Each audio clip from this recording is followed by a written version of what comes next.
स्वागत है आप सबका एक बार फिर से हमारे YouTube channel the GS solver पर।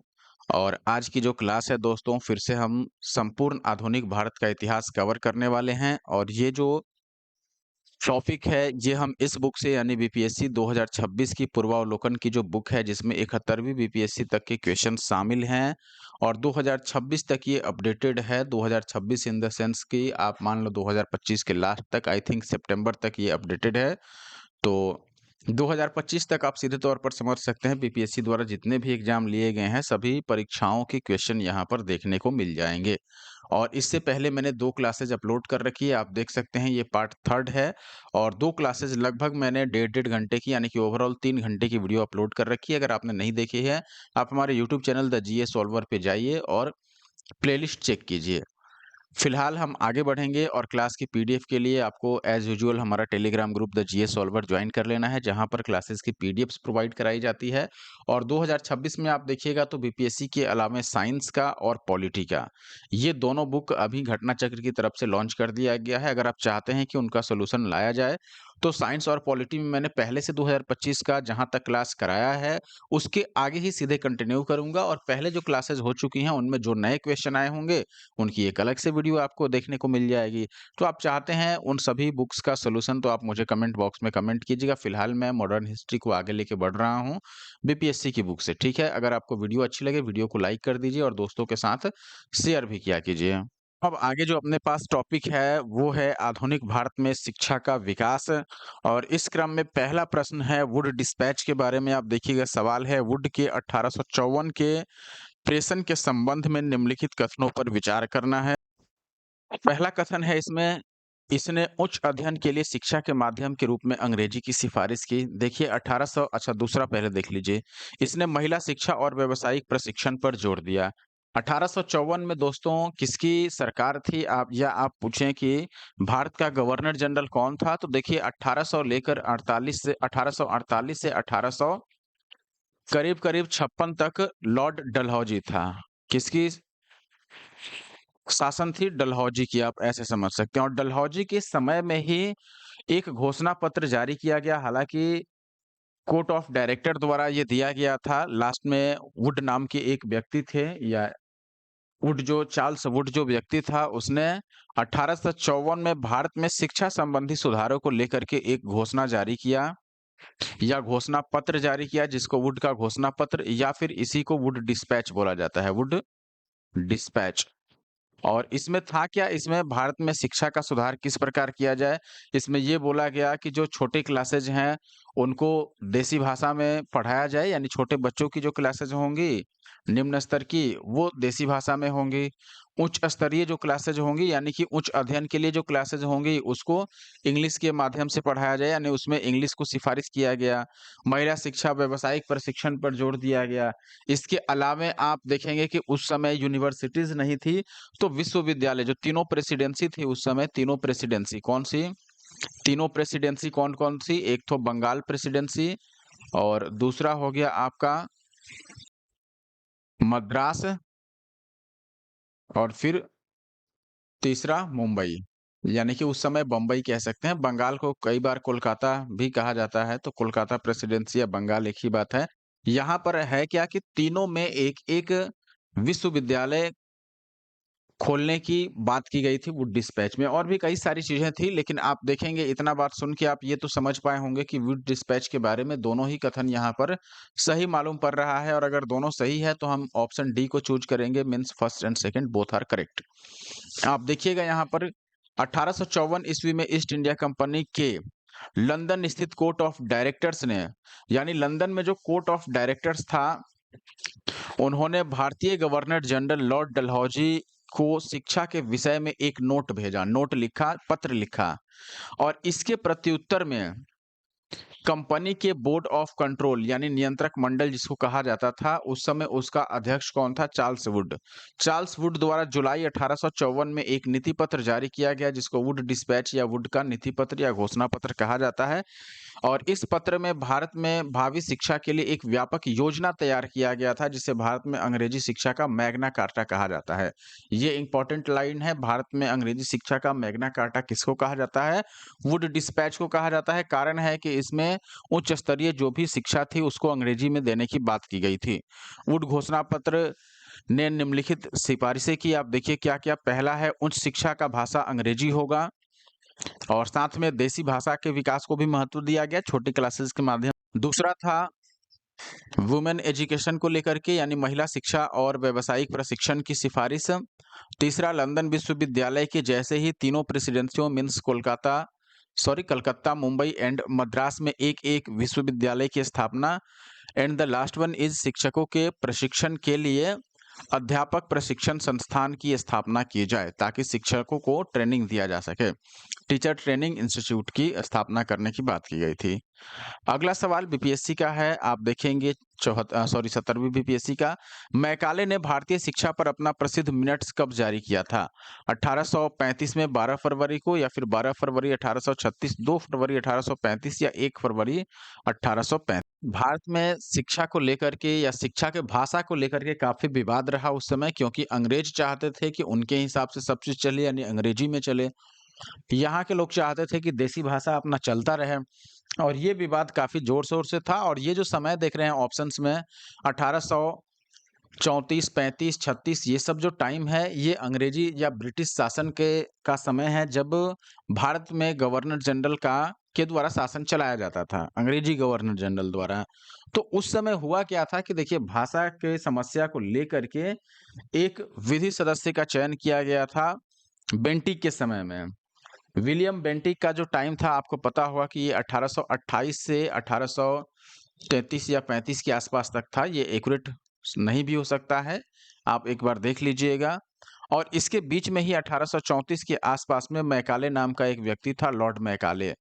इसको विधि सदस्य यानी कि कानूनी सदस्य के रूप में इसको परिषद में जोड़ा गया था, और इसने ही अपना मिनट्स दिया था। और उसमें कहा था कि भारतीय जो भाषा है या भारतीय साहित्य है वो बिल्कुल बेकार है, और इसने बोला था कि उससे अच्छा है कि अंग्रेजी साहित्य को पढ़ाया जाए, और इसने अंग्रेजी को प्रमोट किया मैकाले ने। ठीक है, और इसी क्रम में इसने अपना मिनट जो प्रस्तुत किया वो 2 फरवरी 1835 को प्रस्तुत किया, जिसमें इसने कहा था कि देखो भाई, जो उच्च शिक्षा है उसको अंग्रेजी में दिया जाएगा, और विलियम बेंटिक द्वारा उसको स्वीकार भी कर लिया गया। देखिएगा दोस्तों, भारत में शिक्षा के माध्यम को लेकर के छिड़े प्राच्य पाश्चात्य विवादों को दूर करने के लिए विलियम बेंटिक ने अपने काउंसिल में एक विधि सदस्य मैकाले को 1834 में general committee of public instruction का प्रधान नियुक्त किया, और उसका मुख्य कार्य क्या था? भाषा संबंधी विवादों पर अपना निर्णय प्रस्तुत करना। और जो बेंटिक था इसने कहा भी मैकाले को कि भाई, आप भारतीय शिक्षा पर एक टिप्पणी लिखो, अपना सोच विचार लिख करके और मुझे सौंपो। तो जो इसने टिप्पणी लिखी, अपना नोट जो लिख करके दिया, उसी नोट को मैकाले का मिनट कहा जाता है, मिनट ऑफ मैकाले।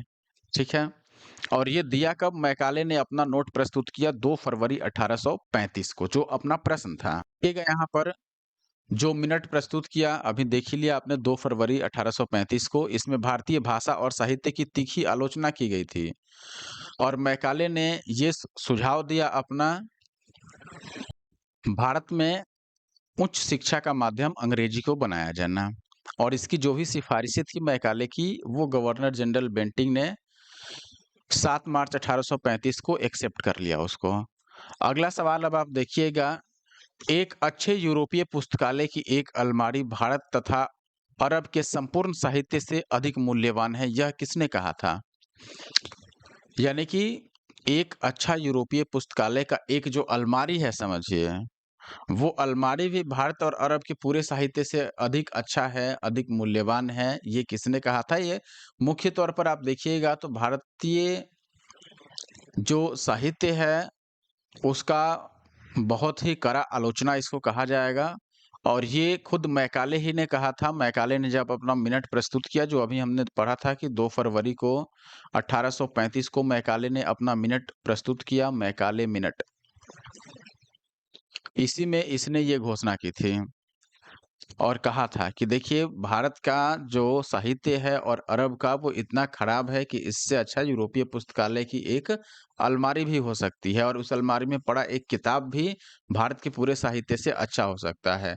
ये मैकाले ने ही कहा था, ऑप्शन ए यहाँ पर सही है। आप देखिएगा भारत में आधुनिक शिक्षा की प्रणाली का नींव 1835 के मैकाले के मिनट्स द्वारा ही रखी गई। और आप देखेंगे इसके बाद 1854 में फिर वुड डिस्पैच आ गया, उसने भी अंग्रेजी को बढ़ावा दिया क्योंकि ये सभी लोग पश्चिमी लोग थे, वेस्टर्न थे, इन्होंने वेस्टर्न शिक्षा और अंग्रेजी को बढ़ावा देने की सोची और वही सब देन है कि समझिए आज आधे से अधिक चीज़ें अंग्रेजी में चलती हैं। हालाँकि अंग्रेजी में बोलना, अंग्रेजी में चलना कहीं से भी ये बुरी बात नहीं है, लेकिन उतना ही मान्यता और उतना ही समझिए कि वैल्यू अपने राष्ट्रभाषा का भी होना चाहिए। मैकाले का मानना था कि यूरोप के एक अच्छे पुस्तकालय की एक अलमारी का तख्त भी भारत के और अरब के पूरे साहित्य से अधिक मूल्यवान है। मैकाले ने भारतीय संस्कृति की उपेक्षा करते हुए अंधविश्वासों का भंडार बताया उसे। मैकाले भारतीयों में पाश्चात्य शिक्षा के प्रचार के साथ एक ऐसे समूह का निर्माण करना चाहता था जो रंग और रक्त से यानी कि कलर से और ब्लड से भारतीय हो, लेकिन विचार से, रुचि से, बुद्धि से अंग्रेज हो, यानी कि विचार बुद्धि अंग्रेजों के जैसा हो। अगला सवाल है, भारत में आधुनिक शिक्षा प्रणाली की नींव डैश के द्वारा रखी गई थी। 1813 के चार्टर अधिनियम, 35 के मैकाले के मिनट्स या वुड डिस्पैच का आदेश पत्र यानी वुड डिस्पैच या हंटर कमीशन। देखिए इसमें जितने भी कमीशन हैं सभी में शिक्षा से संबंधित बातें की गई है निश्चित तौर पर, लेकिन आधुनिक शिक्षा के बारे में यानी कि अंग्रेजी में लेकर के शिक्षा को सबसे पहले कहाँ चर्चा किया गया। देखिए वुड डिस्पैच भी वैसा ही था, लेकिन उससे पहले 1835 में मैकाले के मिनट्स में इसकी बात की गई थी, तो हम ऑप्शन बी को बात करेंगे। नींव रखने की बात की गई है, तो सबसे पहले जो हुआ यानी कि हम मैकाले का जो मिनट था, वो हम चूज़ करेंगे ऑप्शन बी। अगला सवाल है 1854 के वुड डिस्पैच किससे संबंधित था? आधुनिक शिक्षा से या भारत में विश्वविद्यालयों की स्थापना से, सामाजिक सुधार से, इनमें से एक से अधिक या कोई नहीं? देखिए आधुनिक शिक्षा और उच्च शिक्षा की उसमें बात की गई थी कि उच्च शिक्षा का जो माध्यम होगा, वो किस भाषा में होगा? ये अंग्रेजी भाषा में होगा, इट मीन्स इंग्लिश में। भारत में विश्वविद्यालयों की स्थापना तीनों प्रेसिडेंसियों में विश्वविद्यालयों की स्थापना की बात की गई थी। प्रेसिडेंसियों में यानी कि कोलकाता में, फिर मद्रास में और बम्बई में, तीनों में एक-एक विश्वविद्यालय की स्थापना की बात की गई थी। सामाजिक सुधार पर आप देखेंगे चूँकि उसमें महिला शिक्षा की बात की गई थी, टीचर ट्रेनिंग की बात की गई थी, ये सब सामाजिक सुधार की बात हो सकता है। तो इस प्रकार यहाँ पर एक से अधिक आंसर सही है, तो हम मानेंगे यहाँ पर ऑप्शन डी इसमें से एक से अधिक सही है। सामाजिक और धार्मिक उस तरह का सुधार नहीं था, हालाँकि इसमें महिला शिक्षा की बात ज़रूर की गई थी, टीचर ट्रेनिंग की बात की गई थी, व्यावसायिक शिक्षा की बात की गई थी। उसको सामाजिक सुधार के तौर पर ले सकते हैं, अगर ये नहीं भी लीजिएगा तो भी आपके पास 2 ऑप्शन सही हैं, यानी 1 से अधिक तो ऑप्शन डी ही सही होगा। देखिएगा यहाँ पर एक्सप्लेनेशन में 1854 के वुड डिस्पैच को भारतीय शिक्षा का मैग्ना कार्टा कहा जाता है। इसमें आधुनिक शिक्षा पर बल दिया गया था। इसमें लंदन विश्वविद्यालय की तर्ज पर तीनों प्रेसिडेंसियों यानी कि बम्बई, कलकत्ता और मद्रास में विश्वविद्यालय स्थापित करने का प्रावधान था। प्रत्येक प्रांत में लोक शिक्षा विभाग की स्थापना करने की भी सिफारिश की गई थी उसमें, इसलिए ऑप्शन डी सही है। सवाल है बनारस हिंदू विश्वविद्यालय की स्थापना कब की गई? बनारस हिंदू विश्वविद्यालय इट मीन्स बीएचयू, इसकी स्थापना ऑप्शन है 1910, 1916, 1921 या फिर 1920। आपको बता दें दोस्तों, जो बनारस हिंदू विश्वविद्यालय जिसको आप बीएचयू के नाम से जानते हैं, इसकी स्थापना की गई थी मदन मोहन मालवीय के द्वारा। आपने नाम ज़रूर सुना होगा, पंडित मदन मोहन मालवीय। इनके द्वारा स्थापना की गई थी, कब की गई थी? 1916 में की गई थी। तो आपका ऑप्शन बी जो है वो सही उत्तर है।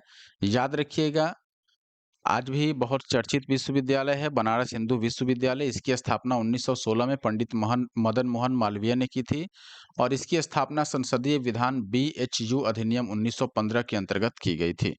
अगला सवाल आप देखिएगा, 1902 में लॉर्ड कर्जन ने 2 भारतीय सदस्यों को सम्मिलित करते हुए विश्वविद्यालय आयोग गठित किया, वो कौन थे? ये मैंने पहले भी पढ़ाया है, अगर आपने मेरा रेगुलर जो पॉलिटी का वीडियो है पूर्वावलोकन की वो देखी हो, तो उसमें ये मैंने पढ़ाया है। आपसे पूछा गया है कि 1902 में 2 भारतीय सदस्यों को शामिल करते हुए विश्वविद्यालय आयोग बनाया गया था। वो 2 भारतीय कौन हैं? ऑप्शन है आपके पास बाल गंगाधर तिलक और सुरेंद्र नाथ बनर्जी, गोपाल कृष्ण गोखले और रास बिहारी बोस, सैयद हुसैन बिलग्रामी और सुरेंद्र नाथ बनर्जी, या फिर सैयद हुसैन बिलग्रामी और न्यायमूर्ति गुरुदास बनर्जी, या फिर इनमें से कोई नहीं या एक से अधिक।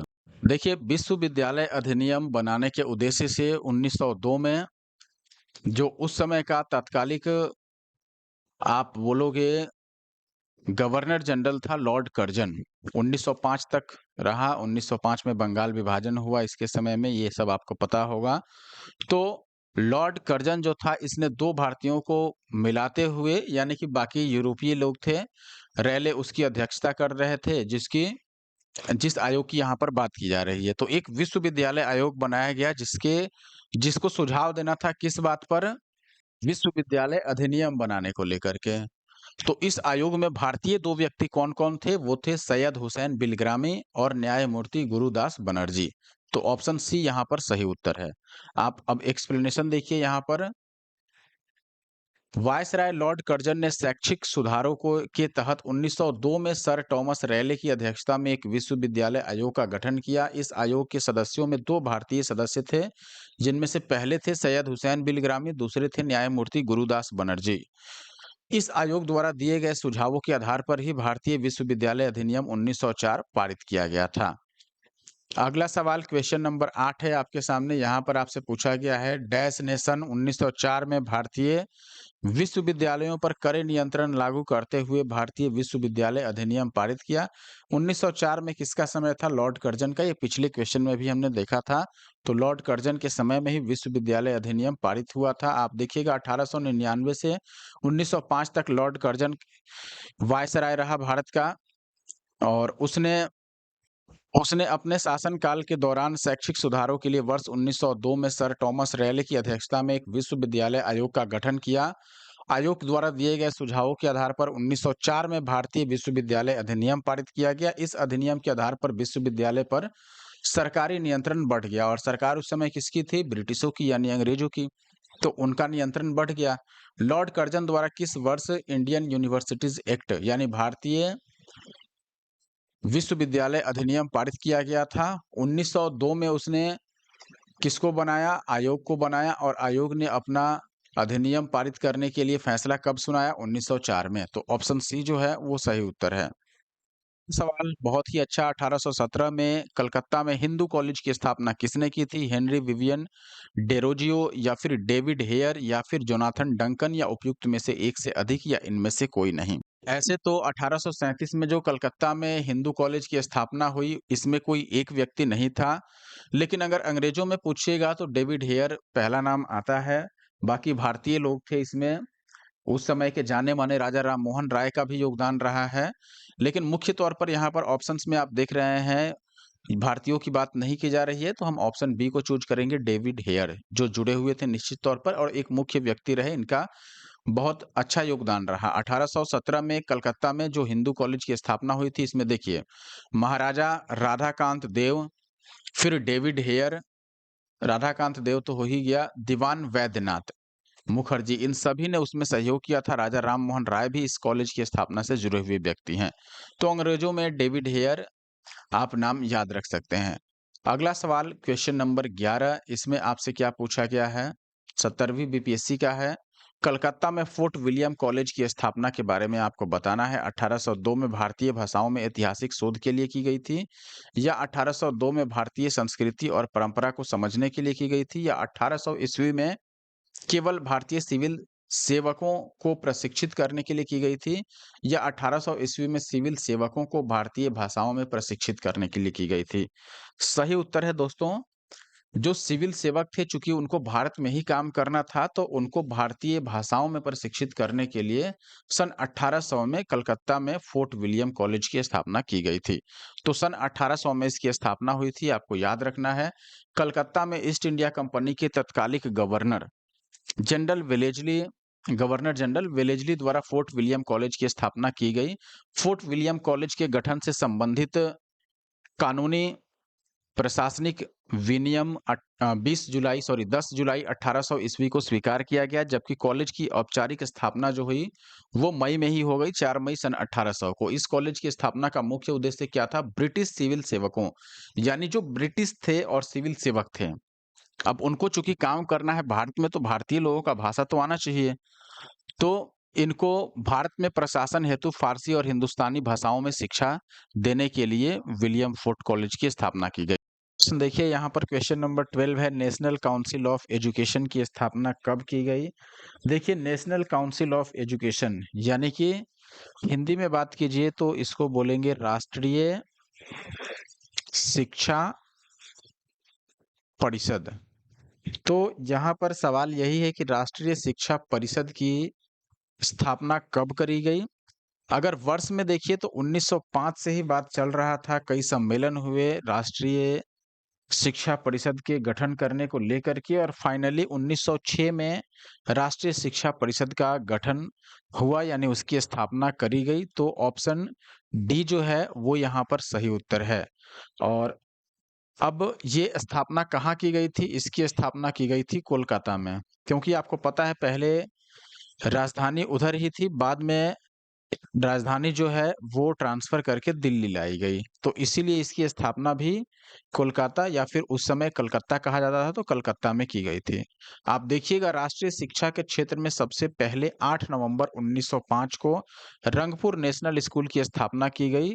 तो ये नेशनल लेवल पे बात हुआ, ठीक है, ये पहला प्रयास था। फिर 16 नवंबर 1905 में कलकत्ता में एक सम्मेलन का आयोजन किया गया, और इस सम्मेलन में राष्ट्रीय साहित्यिक और वैज्ञानिक तकनीकी शिक्षा देने के लिए राष्ट्रीय शिक्षा परिषद यानी नेशनल काउंसिल ऑफ एजुकेशन स्थापित करने का फैसला किया गया। आधिकारिक अभिलेखों एवं प्रमाणिक दस्तावेजों के आधार पर राष्ट्रीय शिक्षा परिषद की स्थापना की सही तिथि यहाँ पर दिया गया है 11 मार्च 1906, न कि 15 अगस्त 1906। कम से कम 1906 तो याद रखिए, 11 मार्च हो या 15 अगस्त हो, 1906 में गठन हुआ। और अगर ऑप्शन में डेट भी है तो फिर आप देख सकते हैं 11 मार्च है क्या, अगर ये नहीं है 15 अगस्त है तो आप इसको चूज कर सकते हैं। देख सकते हैं यहाँ पर 11 मार्च 1906 को कोलकाता में सार्वजनिक सम्मेलन के दौरान प्रस्ताव द्वारा राष्ट्रीय शिक्षा परिषद का गठन किया गया, और इसे भारतीय स्वतंत्रता आंदोलन के स्वदेशी शिक्षा अभियान का पहला ठोस कदम माना जाता है। विकल्प में 15 अगस्त 1906 दिया गया है। ये वो दिन था जब राष्ट्रीय शिक्षा परिषद के तत्वावधान में पहला राष्ट्रीय कॉलेज, यानी इस राष्ट्रीय शिक्षा परिषद के अंतर्गत पहला राष्ट्रीय कॉलेज खोला गया, जिसको बंगाल नेशनल स्कूल नाम दिया गया। तो इसके आरंभ की तिथि को ऑप्शन में दिया गया है। अगर 11 मार्च 1906 नहीं मिलता है, देन 15 अगस्त 1906 आप लगा सकते हैं, कोई समस्या वाली बात नहीं है। अगला सवाल जो है आपके पास, ये आप देख सकते हैं, 1885 में डब्ल्यू.सी. बनर्जी द्वारा इंगित भारतीय राष्ट्रीय कांग्रेस के निम्न उद्देश्यों में से कौन नहीं था? ध्यान दीजिएगा, यहाँ पर कौन नहीं था ये पूछा गया है, 66वीं बीपीएससी का प्रश्न है, अच्छा प्रश्न है। सवाल है पहला, देश के, या ऑप्शन है पहला, देश के हितों की रक्षा करने वाले भारतीयों के बीच संपर्क और मित्रता बढ़ाना, यानी ऐसे लोग जो देश के लिए लड़ना चाहते हैं, देश का हित चाहते हैं, देश की रक्षा चाहते हैं, ऐसे लोगों के बीच संपर्कता और मित्रता बढ़ाना, ताकि ऐसे लोगों को ज्यादा से ज्यादा एक जगह किया जा सके। देखिए 1885 के समय में, जब आपको पता है 1885 में भारतीय राष्ट्रीय कांग्रेस की स्थापना की गई थी उस समय, और कांग्रेस ये चाहता था कि, उसको पता था कि ऐसे अंग्रेजों को बाहर निकालना बहुत मुश्किल काम है, जब तक जनसंख्या ज़्यादा या ज़्यादा से ज़्यादा लोग उनके साथ नहीं जुड़ेंगे। इसीलिए इन्होंने 1885 में निम्नलिखित उद्देश्य शामिल किए। देखिए, जिसमें से पहला और प्रमुख उद्देश्य है कि जो भी देश का हित चाहता है, अंग्रेजों को भगाना चाहता है, देश के हित के बारे में सोचता है, ऐसे सभी लोगों के बीच में संपर्क करना और उनसे मित्रता बढ़ाना, उनको एक मंच पे लाना। ये निश्चित तौर पर सही है, हमसे गलत पूछा गया है, ध्यान दीजिएगा। दूसरा है, देशवासियों के बीच जाति, संप्रदाय, प्रांतीय पक्षपातों की भावना को दूर करके उनमें राष्ट्रीय एकता की भावना विकसित करना। अब निश्चित तौर पर ये तभी पॉसिबल है जब सभी लोग अपना जाति, धर्म, संप्रदाय और प्रांतीय यानी कि स्थानीय या फिर राज्य स्तर पर जो पक्षपात है उन सभी को छोड़कर एकजुट होकर के और अंग्रेजों के खिलाफ लड़ाई लड़ेंगे, तभी ऐसा संभव है उनको बाहर निकालना। तो ये प्रयास भी कांग्रेस के द्वारा किया गया, ये भी उसमें शामिल है। शिक्षित वर्ग की पूर्ण सम्मति से महत्वपूर्ण और आवश्यक सामाजिक विषयों पर विचार प्रकट करना, ये भी उसमें शामिल है, क्योंकि शिक्षित वर्ग कई बार डायरेक्ट हिस्सा नहीं लेना चाहता था। तो ये कहा गया कि चलिए जो शिक्षित वर्ग है, कम से कम वो अपना विचार प्रकट कर सकता है लेख के माध्यम से या फिर अखबार के माध्यम से या फिर बयानबाजी करके, या जिस तरीके से हो, अपने किताब के माध्यम से, कविता के माध्यम से, जिस तरीके से हो। यानी शिक्षित वर्ग कम से कम अपना विचार प्रकट कर सकता है सामाजिक विषयों पर कि लोगों को क्या करना चाहिए, क्या नहीं करना चाहिए, किस प्रकार देश के हितों की रक्षा हो सकेगी। ये भी उसमें शामिल था निश्चित तौर पर। अगर ऑप्शन डी की हम बात करें यहाँ पर, यह निर्धारित करना कि आगामी वर्षों में भारतीय लोकहित के लिए किस दिशा में और किस आधार पर कार्य करें। ये भी उसमें शामिल था कि आने वाले वर्षों में भारत में लोकहित के लिए किस दिशा में और कौन-सा काम किया जाना चाहिए, ये भी उसमें शामिल था। तो निश्चित तौर पर आप देखिएगा तो यहाँ पर सारे ऑप्शन सही हैं, यानी उपयुक्त में 1 से अधिक। अच्छा, सही, सॉरी, यहाँ पर गलत पूछा गया था, तो भी हम ई को ही चूज़ करेंगे क्योंकि उपयुक्त में से कोई नहीं। यहाँ पर पूछा गया इनमें से गलत कौन है, तो उनमें से कोई सा भी गलत नहीं है, तो भी हम ई को चूज़ करेंगे कि इनमें से कोई भी गलत नहीं है। अब आप एक्सप्लेनेशन भी देख सकते हैं यहाँ पर, देखिए 1885 में व्योमेश चंद्र बनर्जी यानी डब्ल्यू.सी. बनर्जी द्वारा इंगित भारतीय राष्ट्रीय कांग्रेस के पहले अधिवेशन, आपको पता है 1885 में राष्ट्रीय कांग्रेस का गठन हुआ और पहला जो अधिवेशन हुआ वो डब्ल्यू.सी. बनर्जी की अध्यक्षता में हुआ। और कांग्रेस की स्थापना किसने करी थी? ए.ओ. ह्यूम ने। तो ये भी आप याद रख सकते हैं, ए.ओ. ह्यूम। ये स्थापना किए थे किसकी? कांग्रेस की। और पहले अध्यक्ष कौन थे? व्योमेश चंद्र बनर्जी, जिनको शॉर्ट में डब्ल्यू.सी. बनर्जी कहा जाता है। तो इन्होंने जो पहली अध्यक्षता की प्रथम अधिवेशन की कलकत्ता में हुई थी, आपको बताना था कि इसमें क्या-क्या घोषणा किया गया। पहला प्रमुख घोषणा था कि देश के हितों की रक्षा करने वाले भारतीयों के बीच संपर्क किया जाए, उनमें मित्रता बढ़ाई जाए। दूसरा, देशवासियों के बीच जाति, संप्रदाय और प्रांतीय पक्षपातों की भावना को दूर करके उनमें राष्ट्रीय एकता की भावना विकसित किया जाए। तीसरा, शिक्षित वर्ग की पूर्ण सहमति से, यानी उनकी सहमति लेकर के महत्वपूर्ण और आवश्यक सामाजिक विषयों पर विचार प्रकट करना। और चौथा, यह निर्धारित करना कि आने वाले वर्षों में भारतीय लोकहित के लिए किस दिशा में और किस आधार पर कार्य किया जाए। ज्ञातव्य है कि सामाजिक मुद्दों को प्रारंभ करने में कांग्रेस के मन से नहीं उठाए जाने का प्रावधान की व्यवस्था थी, यानी जो सामाजिक मुद्दे हैं उनको नहीं लाकर के पहले ये लोग राष्ट्रीय स्तर पे सोच रहे थे। अगला सवाल यानी कि क्वेश्चन नंबर 14, शिक्षा में सुधार हेतु ब्रिटिश सरकार ने सैडलर विश्वविद्यालय आयोग कब नियुक्त किया था? 1919 में, 17 में, 1896 में या फिर 1921? देखिए, सैडलर आयोग जो था इसको कलकत्ता विश्वविद्यालय आयोग भी कहा जाता है। ध्यान रखिएगा, मैं यहाँ लिख देता हूँ, कलकत्ता विश्वविद्यालय आयोग, ये कहिए आप, या फिर इसी को सैडलर आयोग कह सकते हैं। एक्चुअली में विश्वविद्यालयों के आप कहिए कि स्थापना और उसके कार्य प्रणाली को लेकर के, शिक्षा में सुधार को लेकर के, कि विश्वविद्यालयों में शिक्षा की सुधार किस प्रकार हो सकती है और अच्छे लेवल की शिक्षा किस प्रकार दी जाए, इन सभी बातों को लेकर के, इस पर चर्चा करने को लेकर और अपना रिपोर्ट देने के लिए एक आयोग का गठन किया था उस समय सरकार ने, जिसको कलकत्ता विश्वविद्यालय आयोग का नाम दिया गया। और चूंकि उसके अध्यक्ष जो थे वो सैडलर थे, इसीलिए इनकी अध्यक्षता में ये आयोग काम करता था, इसीलिए इसको सैडलर आयोग भी कहा गया। और इसकी गठन कब की गई थी? इसकी गठन 1917 में की गई थी। तो ऑप्शन सी जो है यहाँ पे वो सही उत्तर है। आप देखिएगा, सैडलर आयोग यानी कलकत्ता विश्वविद्यालय आयोग शिक्षा संबंधी था, यानी शिक्षा से संबंधित था। 1917 में भारत सरकार ने कलकत्ता विश्वविद्यालय की संभावनाओं के अध्ययन तथा रिपोर्ट के लिए एक आयोग नियुक्त किया। डॉक्टर एम.ई. सैडलर जो लीड्स विश्वविद्यालय के कुलपति थे। आप देखिएगा दोस्तों, इसके अध्यक्ष नियुक्त किए गए कौन? सैडलर। इस आयोग का क्या विचार था? उसका विचार था यदि विश्वविद्यालय शिक्षा का सुधार करना है तो पहले माध्यमिक शिक्षा में सुधार आवश्यक है, यानी विश्वविद्यालय में जाने से पहले माध्यमिक जो शिक्षा दिया जाता है उसमें सुधार आवश्यकता है, क्योंकि पहले से ही बच्चे अच्छे से पढ़ के आएंगे तब तो आगे अच्छे पढ़ेंगे। अब आप सोचोगे कि 10th में अच्छे से पढ़ाई नहीं कराएं, एक ही बार हम यूनिवर्सिटी में अच्छा पढ़ाएंगे, तो ऐसे थोड़ी होगा। इसने वर्ष 1904 में जो विश्वविद्यालय अधिनियम बनाया गया था उसकी कड़ी निंदा की और यह भी बताया कि इससे कॉलेज और विश्वविद्यालय शिक्षा का ठीक-ठीक समन्वय नहीं हो सकता। यानी कॉलेज की शिक्षा अगर अच्छी रहेगी तो विश्वविद्यालयों की शिक्षा भी अच्छी रहेगी, कहने का मतलब ये था। अगला सवाल बीपीएससी असिस्टेंट का है। किसके द्वारा कलकत्ता में एशियाटिक सोसाइटी की स्थापना करी गई थी? बहुत बढ़िया सवाल और बहुत बार पूछा गया है। कलकत्ता में एशियाटिक सोसाइटी की स्थापना दोस्तों सर विलियम जोन्स द्वारा की गई थी। कब की गई थी? 1784 ईस्वी में। तो ये डेट भी आप याद रख सकते हैं।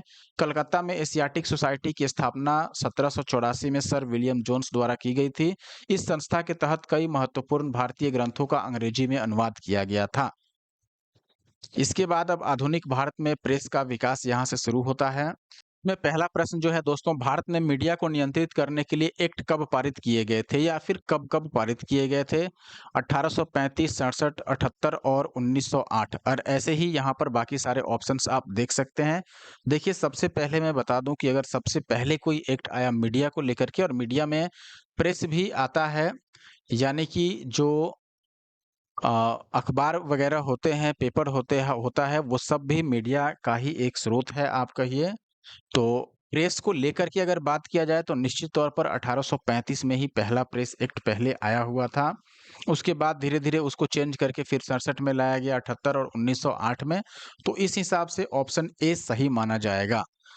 तो आप देखिएगा, सरकार की दमनकारी नीतियों को उजागर करने वाले समाचार पत्रों को नियंत्रित करने के लिए, क्योंकि आपने अभी पढ़ा कि जो शिक्षित वर्ग था उस समय वो डायरेक्ट तो नहीं हिस्सा ले रहा था, लेकिन शिक्षित वर्ग समाचारों के माध्यम से या समाचार पत्रों के माध्यम से अपने लेख के माध्यम से लोगों में जागरूकता फैला रहा था।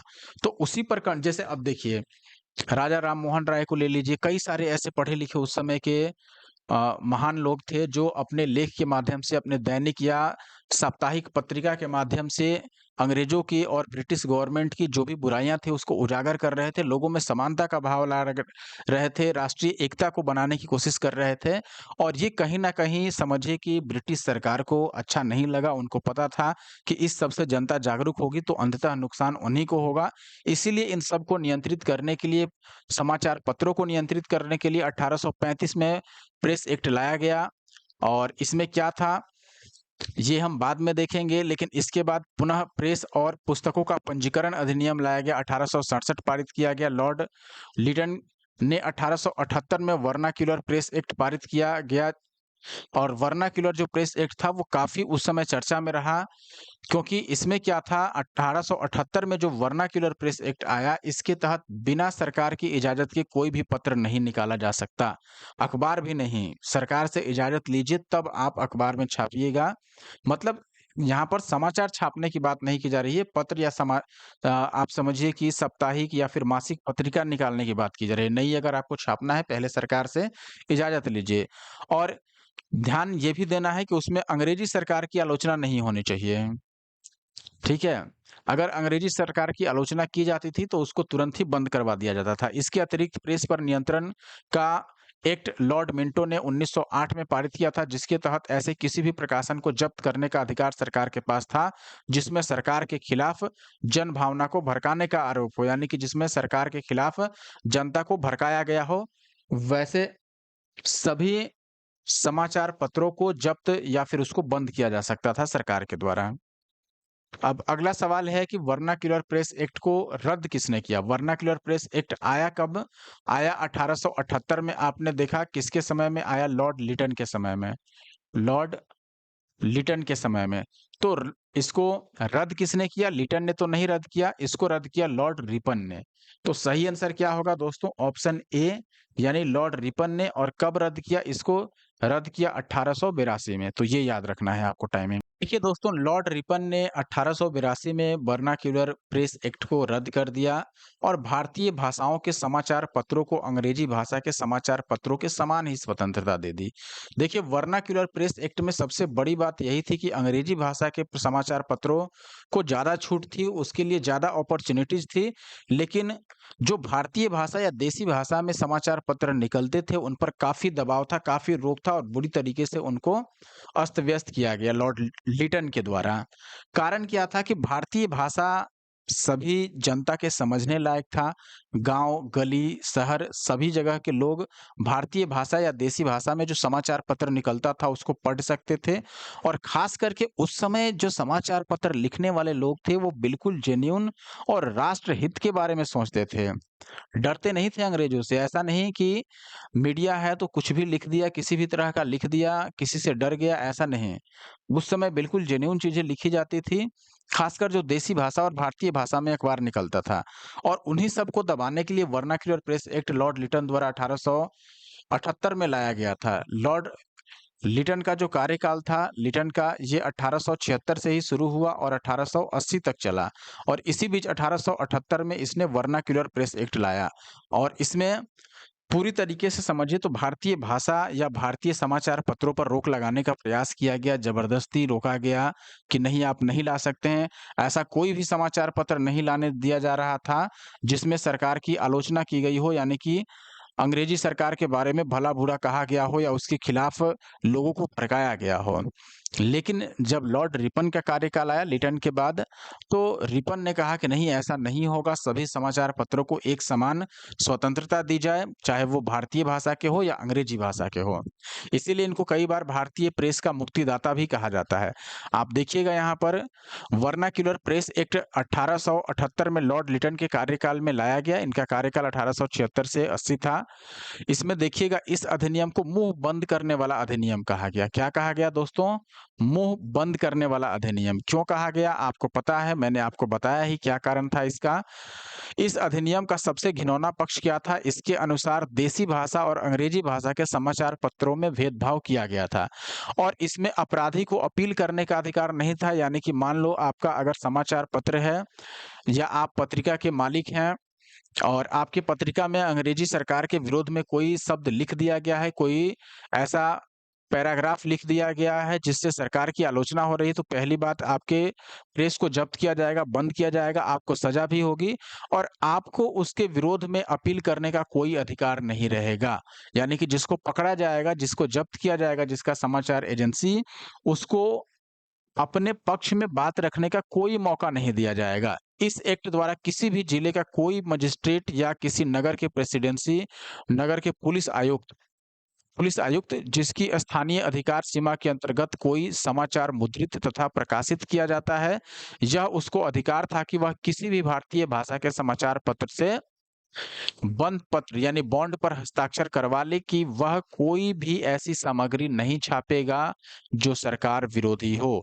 यानी सरकार के लोग, सरकारी सेवक जो उस समय थे, चाहे वो मजिस्ट्रेट हो या पुलिस के आयुक्त हो, अगर उनके क्षेत्र में कोई समाचार मुद्रित करने वाली एजेंसी होती थी, तो उस एजेंसी से वो जबरदस्ती बॉन्ड पेपर बनवा सकते थे, हस्ताक्षर करा सकते थे कि भाई पहले यहाँ लिख के मुझे दो कि सरकार के विरोध में कुछ भी नहीं छापोगे, तभी तुम्हारा चलेगा एजेंसी समाचार पत्र का, वरना नहीं चलने दिया जाएगा, जब्त कर लिया जाएगा इसको। तो पहले बॉन्ड पेपर पर हस्ताक्षर करवा रहे थे।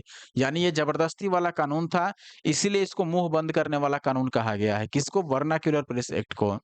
कानून का विरोध करने वाले मुद्रणालयों यानी कि जो छापने वाली एजेंसियां थी, उनकी जमानत को रद्द किया जा सकता था। इस अधिनियम के अधीन सोम प्रकाश, भारत मिहिर, ढाका प्रकाश, सहचर तथा अनेक समाचार पत्रों के विरुद्ध मामले दर्ज किए गए और उनको बंद की गई, उनके विरोध में कार्रवाई किया गया। और इसी को बंद किया था लॉर्ड रिपन ने, इसीलिए उनको भारतीय प्रेस का मुक्तिदाता भी कहा जाता है। किसको? लॉर्ड रिपन को। अब अगला सवाल फिर से वर्नाक्युलर प्रेस एक्ट के बारे में पूछा गया है, कौन सा कथन सही है?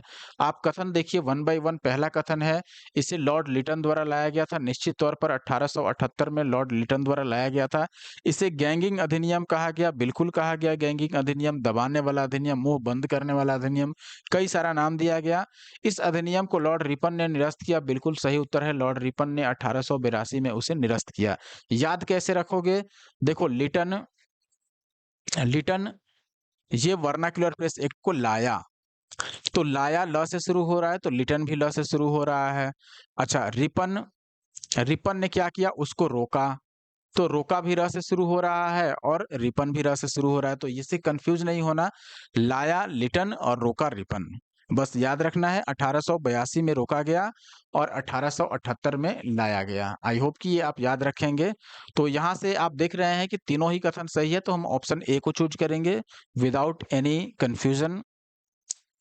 अब देखिए लॉर्ड लिटन ने 1878 में वर्नाक्युलर प्रेस अधिनियम लागू किया, जिसे सरकार को तथाकथित सरकार विरोधी सामग्री प्रकाशित करने वाले समाचार पत्रों को जब्त करने की शक्ति दी गई। यानी सरकार का कोई भी व्यक्ति, कोई भी कर्मचारी, अधिकारी, उसके क्षेत्र में यदि सरकार के विरोध में कोई सामग्री प्रकाशित की जा रही है, कोई पेपर या कोई पत्रिका प्रकाशित की जा रही है, तो उस एजेंसी को जब्त किया जा सकता था, बंद किया जा सकता था। ध्यातव्य है कि अंग्रेजी भाषा के समाचार पत्र को इस अधिनियम से छूट दी गई थी। यानी अंग्रेजी भाषा के समाचार पत्र के पास अलग से व्यवस्थाएँ थी कि मान लो अगर उसको पकड़ भी लिया गया, बाई चांस गलती से कुछ छाप भी दिया, तो उस पर कार्रवाई नहीं होगी, उस पर विचार किया जा सकता था। लेकिन देसी समाचार पत्रों, देसी भाषा में छपने वाले पर कोई विचार नहीं किया जाता था। सीधे कार्रवाई, सीधे बंद। और अधिनियम के प्रावधानों के अनुसार उन्हें विनियमित भी नहीं किया गया, यानी उन्हें बंद भी नहीं किया जाता था। किसको? अंग्रेजी भाषा के समाचार पत्रों को, यानी भेदभाव था। वर्नाक्युलर प्रेस अधिनियम के अनुसार किसी भी मजिस्ट्रेट, पुलिस आयुक्त, ये तो आपने पढ़ ही लिया कि ये सब शक्ति थी उसके पास कि वह समाचार पत्र के किसी भी प्रिंटर या फिर प्रकाशक को एक निश्चित प्रकार की सामग्री न छापने का आदेश दे सकता था। यानी सरकार के विरोध न छापो या आपत्तिजनक समझे जाने वाली कोई भी पैराग्राफ मुद्रित नहीं किया जा सकता है। अगर मुद्रित है उसको जब्त किया जा सकता है। इस अधिनियम को गैंगिंग एक्ट का उपनाम दिया गया। इस अधिनियम की सबसे निकृष्ट यानी सबसे खराब, सबसे गिरी हुई जो विशेषताएं थी उसमें एक तो अंग्रेजी यानी इंग्लिश और स्थानीय प्रेस के बीच भेदभाव, यानी स्थानीय भाषा में छापने वाले अखबारों और अंग्रेजी भाषा में छापने वाले जो अखबार थे दोनों के बीच भेदभाव, और अपील का कोई अधिकार नहीं होना। यानी एक बार पकड़े गए, आपके विरुद्ध कार्रवाई हो गई तो हो गई, फिर कोई अपील नहीं।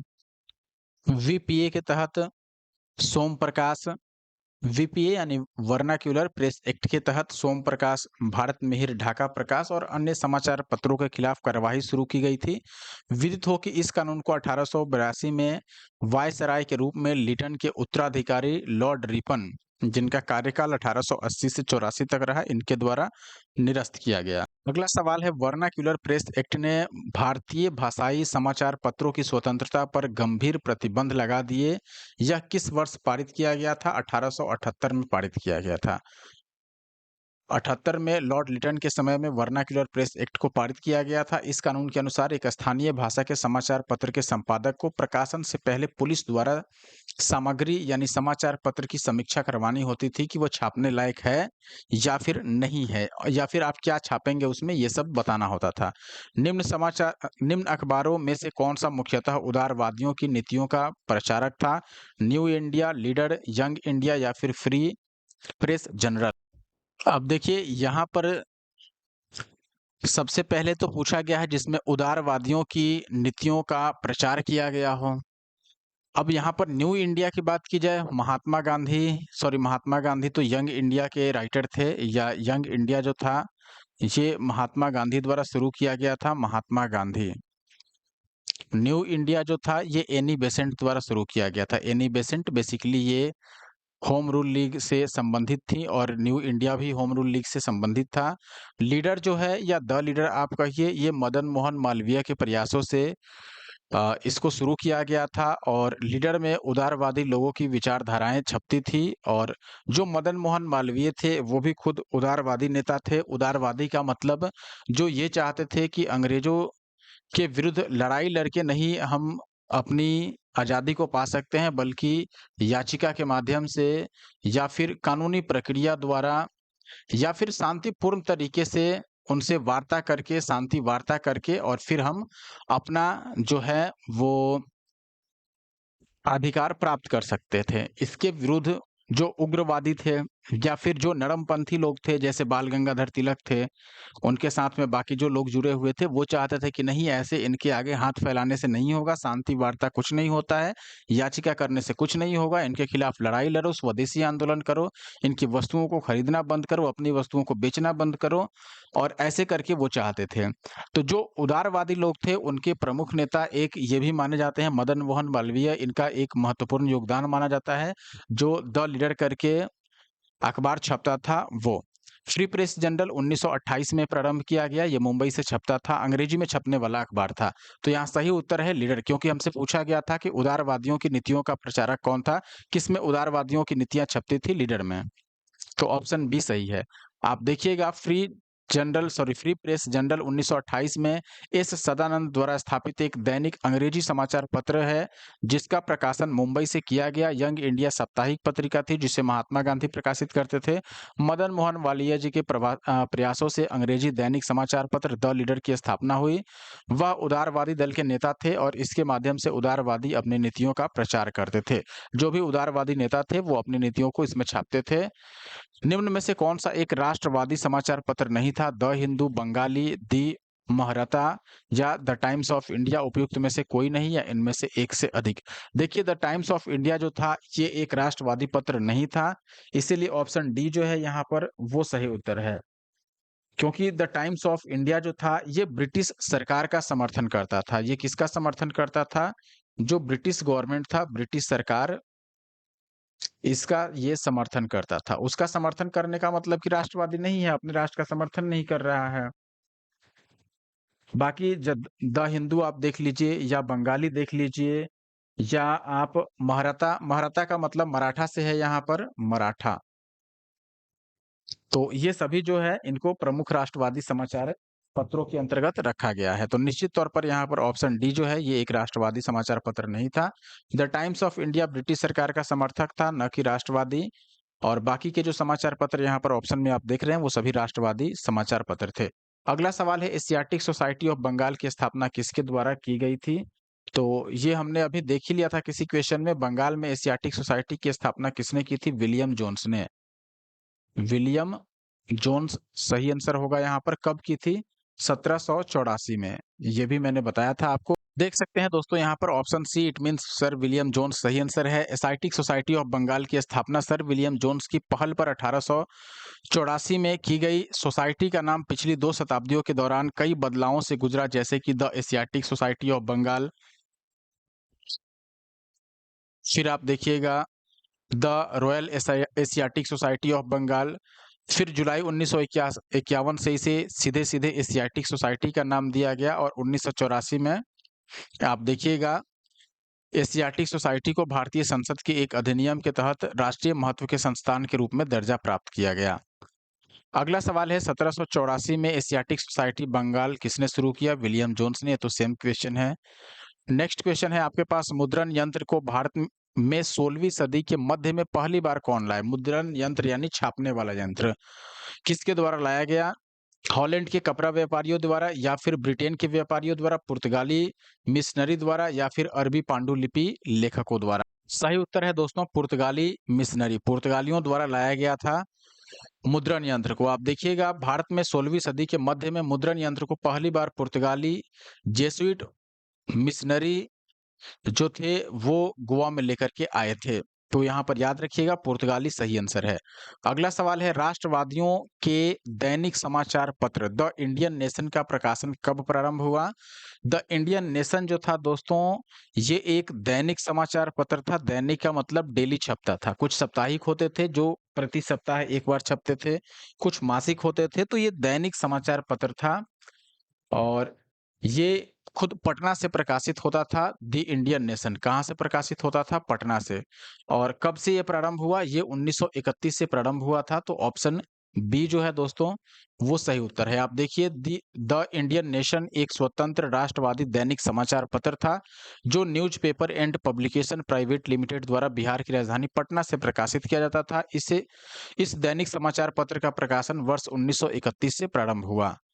अगला सवाल है, भारत में मीडिया को नियंत्रित करने के लिए एक्ट कब पारित किए गए थे? इसमें तो पहला ही ऑप्शन सही आंसर है। ये पहले हमने देख ही लिया है आई थिंक। देख सकते हैं दोस्तों सबसे पहले 1835 में प्रेस अधिनियम को मेटकॉफ अधिनियम के नाम से जाना जाता है, इसको लाया गया। यह एक महत्वपूर्ण अधिनियम था जिसने भारतीय प्रेस पर लगे पहले से जो प्रतिबंध थे उसको हटा दिया। प्रेस और पुस्तकों का पंजीकरण अधिनियम 1867 में पारित किया गया। फिर लॉर्ड लीडन के समय में 1878 में वर्नाक्युलर प्रेस एक्ट आया जिसके तहत बिना सरकार की इजाजत के कोई देसी भाषा में प्रकाशित समाचार पत्र नहीं निकाला जा सकता था जिसमें अंग्रेजी सरकार की आलोचना की गई हो। इसके अतिरिक्त समाचार पत्र अधिनियम लॉर्ड मिंटो ने 1908 में पारित किया। इस अधिनियम को सरकार के विरुद्ध बढ़ती उग्र भावनाओं की आलोचनाओं तथा उग्र दल के उदय एवं विकास को से निपटने के लिए लाया गया था।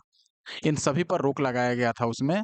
अमेरिका में फ्री हिंदुस्तान अखबार किसने शुरू किया था? सही उत्तर है तारकनाथ दास ने दोस्तों। अमेरिका में फ्री हिंदुस्तान नाम का जो अखबार था, ये तारकनाथ दास द्वारा शुरू किया गया था और ये एक मासिक पत्रिका था, यानी महीने में एक बार छपता था। उत्तरी अमेरिका महाद्वीप, वैंकूवर में फ्री हिंदुस्तान नामक मासिक पत्रिका या फिर जर्नल तारकनाथ दास ने शुरू किया था। तो यहाँ पर ऑप्शन डी जो है वो सही उत्तर है। अगला सवाल आप देखिए 17वीं बीपीएससी का है। किस अखबार ने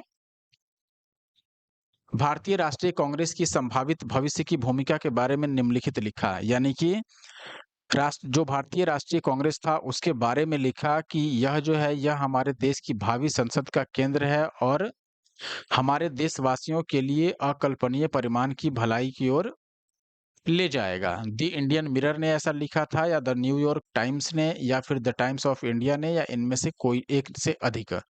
देखिए सही उत्तर है यहाँ पर द इंडियन मिरर, यानी कि ऑप्शन ए। ये जो लाइन है ये द इंडियन मिरर ने लिखा था, तो ऑप्शन ए यहाँ पर सही उत्तर है। आप देखिएगा भारतीय राष्ट्रीय कांग्रेस के संभावित भविष्य की भूमिका के बारे में यह लेख जो है यह द इंडियन मिरर अखबार ने लिखा था कि यह हमारे देश की भावी संसद का केंद्र है और हमारे देशवासियों के लिए अकल्पनीय परिणाम की भलाई की ओर यह ले जाएगा। और यह द इंडियन मिरर ने 1886 में अपने एक अंक में लिखा था, जनवरी के अंक में। अब अगला सवाल आप देखिए, यहाँ पर पूछा गया है, नीचे दिए गए विकल्पों में से राष्ट्रवादी समाचार पत्रों द हिंदू केसरी, बंगाली हिंदुस्तानी सुधारक के संपादकों के नाम का सही संयोजन बताना है। सबसे पहले इसमें आता है the Hindu Kesari, sorry the Hindu उसके बाद केसरी। देखिए द हिंदू जो है वो किसके द्वारा लिखा गया था पहले आपको ये बताना है। वैसे ही अलग अलग करके देखिए, जैसे केसरी आपको पता होगा, केसरी जो है यानी दूसरे नंबर का, ये बाल गंगाधर तिलक द्वारा लिखा गया था। तो दूसरे नंबर पर निश्चित तौर पर इसमें बाल गंगाधर तिलक आना चाहिए नाम। यहाँ पर तो नहीं है बाल गंगाधर तिलक। जी सुब्रमण्यम अय्यर ये दी हिंदू के या फिर द हिंदू के संपादक थे।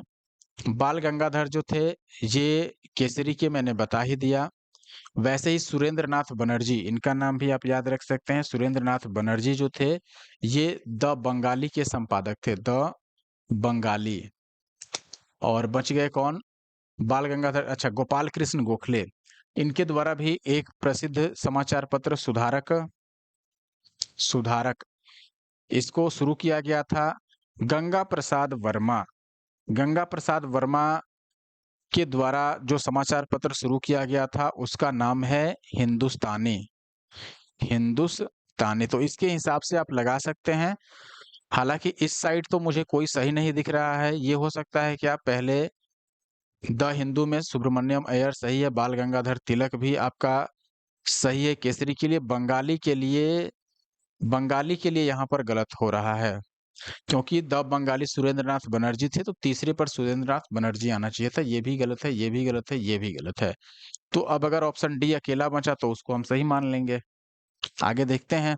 तो पर ऑप्शन डी यहाँ पर मैच कर रहा है, ऑप्शन डी ही सही उत्तर है। आप यहाँ देखिएगा दोस्तों, बाकी सभी के नाम भी दिए गए हैं। दी हिंदू, इसके संपादक कौन थे? जी सुब्रमण्यम अय्यर। केसरी के संपादक बाल गंगाधर तिलक। द बंगाली के संपादक सुरेंद्रनाथ बनर्जी। हिंदुस्तानी के गंगा प्रसाद वर्मा और सुधारक के गोपाल कृष्ण गोखले। आगे बढ़ने से पहले दोस्तों आप सभी से रिक्वेस्ट है कि अगर आप हमारे YouTube चैनल पे नए हैं और आपने अभी तक हमारे YouTube चैनल को, यानी कि द जीएस सॉल्वर जो YouTube चैनल है, इसको सब्सक्राइब नहीं किया है तो प्लीज़ सब्सक्राइब कर लीजिए। और ऐसे और वीडियो देखने के लिए आप बेल आइकन को ज़रूर प्रेस कर लीजिए और अपने दोस्तों के साथ वीडियो को शेयर भी किया कीजिए। आप लोग वीडियो लाइक नहीं करते हैं, उन सभी लोगों से रिक्वेस्ट है कि वीडियो को लाइक करके और कमेंट करके ही जाइए और वीडियो को कंप्लीट देखा कीजिए हो सके तो। अब आगे बढ़ते हैं और अगला सवाल आप देखिएगा यहाँ पर, क्वेश्चन नंबर 15 17वीं बीपीएससी का ही सवाल है। मिलाना है free Hindustan, Indian opinion, voice of India और बंगाली। बंगाली अभी आपने देखा था कि बंगाली के जो लेखक थे या फिर जो संपादक थे वो कौन थे? सुरेंद्रनाथ बनर्जी। तो हम चौथे को सी में मिलाएँगे। चौथे को सी में केवल एक ही जगह मिलाया गया है ऑप्शन बी में, तो हम यहीं से सही आंसर पकड़ सकते हैं। हालाँकि फ्री हिंदुस्तान तारकनाथ दास ये भी हमने देखा था, फ्री हिंदुस्तान तारकनाथ दास द्वारा शुरू किया गया था। ये क्वेश्चन पहले आया हुआ था इसी वीडियो में, मुझे लगता है कि 1 या 2 क्वेश्चन पहले हमने ये किया था। अमेरिका में फ्री हिंदुस्तान को शुरू किया गया था। कहाँ शुरू किया गया था? मैं यहाँ पर लिख भी देता हूँ, अमेरिका। अच्छा, इंडियन ओपिनियन की अब अगर बात कर लें, इंडियन ओपिनियन खुद महात्मा गांधी द्वारा शुरू किया गया था, इसको हम ए में मिलाएँगे। वॉइस ऑफ इंडिया दादा भाई नौरोजी द्वारा। तो आई थिंक कि आप समझ पाए होंगे। अब इसके आगे देखिए, यहाँ पर पहले तो सही मिलान देख लीजिए, फ्री हिंदुस्तान तारकनाथ दास द्वारा, इंडियन ओपिनियन महात्मा गांधी द्वारा, वॉइस ऑफ इंडिया दादा भाई नौरोजी एंड द बंगाल या फिर द बंगाली सुरेंद्रनाथ बनर्जी। अब यहाँ पर देखिए, इसके आगे जो टॉपिक शुरू होता है दोस्तों, वो सामाजिक एवं धार्मिक सुधार आंदोलन, बहुत ही इंपॉर्टेंट। हालांकि अगर मुझसे पूछिएगा तो मॉडर्न हिस्ट्री में लगभग सभी टॉपिक ही इंपॉर्टेंट हैं, क्योंकि सारे टॉपिक से क्वेश्चन लगभग पूछे जा चुके हैं और आगे भी पूछे जाएंगे। तो आप बस हमारे YouTube channel the GS solver के साथ बने रहिए। जो 2026 एडिशन की बुक आ रही है, उन सब की भी सोल्यूशन हम प्रोवाइड कराएंगे। और अगर आपको थियरी पढ़नी है जीएस की, तो भी मुझे आप बता सकते हैं। हम थियरी भी कवर करेंगे और साथ में जब आप एमसीक्यूज करेंगे तो आपको और अच्छे से समझ में आएगा।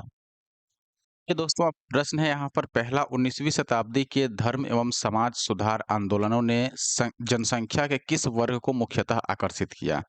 यानी जो 19वीं सदी में धार्मिक और सामाजिक सुधार आंदोलन चलाए गए अलग-अलग नेतागणों द्वारा, वो किस वर्ग को मुख्यतः आकर्षित किया? बुद्धिजीवी वर्ग को, यानी जो पढ़े लिखे लोग थे उनको, नगरीय उच्च जातियों को, या निर्धन और सर्वसाधारण को, या फिर उदार राजवाड़े को, यानी ऐसे राजवाड़े जो उदार थे। अब इसमें देखिए, निर्धन और सर्वसाधारण सीधे तौर पर वो पढ़े लिखे नहीं थे उतने, और पढ़े लिखे नहीं रहेंगे तो जो लेख निकलता था, पत्रिकाएं निकाली गई, उनको पढ़ लिख नहीं पाए सही से और समझ नहीं पाए। इसलिए अगर हम तीसरे को छोड़ दें तो बाकी सभी लोग जो पढ़ने लिखने वाले, बुद्धिजीवी हो, उच्च जातियाँ हो, राजवाड़े हो, ये सभी पढ़े लिखे वर्ग थे, तो ये निश्चित तौर पर उसको पढ़कर उससे आकर्षित हुए। तो केवल पहला, दूसरा और चौथा हमारा उत्तर होगा। देखते हैं यहाँ, 19वीं शताब्दी के धार्मिक एवं सामाजिक सुधार आंदोलनों का भारत के आधुनिक इतिहास में विशेष स्थान है। इन आंदोलनों ने बुद्धिजीवियों और मध्यम वर्ग को सर्वाधिक प्रभावित किया। निर्धन सर्वसाधारण वर्ग इन आंदोलनों से लगभग अप्रभावित ही रहा। बुद्धिजीवी और फिर नगरीय उच्च जातियां, उदार राजवाड़े इन आंदोलनों से प्रभावित थे। अगला सवाल है आपके पास, फराजी कौन थे? हासी शरीयतुल्लाह के अनुयायी थे, या दादू के अनुयायी थे, या फिर आर्य समाज के अनुयायी थे, या मुस्लिम लीग के अनुयायी थे? देखिए, अगर बात करें फराजी की, ये फराजी जो थे दोस्तों, ये बंगाल के थे और ये जनरली हाजी शरीयतुल्लाह द्वारा जो संप्रदाय बनाई गई थी, या जो संप्रदाय शुरू किया गया था, उसको मानने वाले थे, यानी उसके अनुयायी थे। तो निश्चित तौर पर हाजी शरीयतुल्लाह के ये अनुयायी थे। ठीक है? ऑप्शन ए जो है वो सही उत्तर है। अगला सवाल आप देखिए, अब उससे पहले आप एक्सप्लेनेशन देख लीजिए। फराजी, जिसको फरैजी भी बोलते हैं, ये लोग बंगाल के फरीदपुर के हाजी शरीयतुल्लाह द्वारा चलाए गए संप्रदाय के अनुयायी थे। ये लोग अनेक धार्मिक, सामाजिक तथा राजनैतिक आमूल परिवर्तनों का प्रतिपादन करते थे।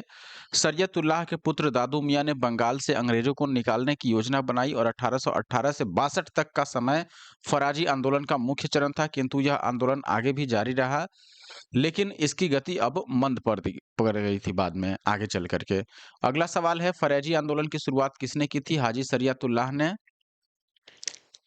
अगला सवाल फिर से फराजी आंदोलन से मिलता-जुलता। फराजी आंदोलन के विरोध में 1893 में ढाका में ताई यूनी आंदोलन किसने चलाया था? कलकत्ता के सैयद अमीर अली ने, या फिर अलीगढ़ के सर सैयद अहमद ने, या पटना के हसन इमाम ने, या जौनपुर के करामत अली ने, या इनमें से कोई नहीं, या एक से अधिक?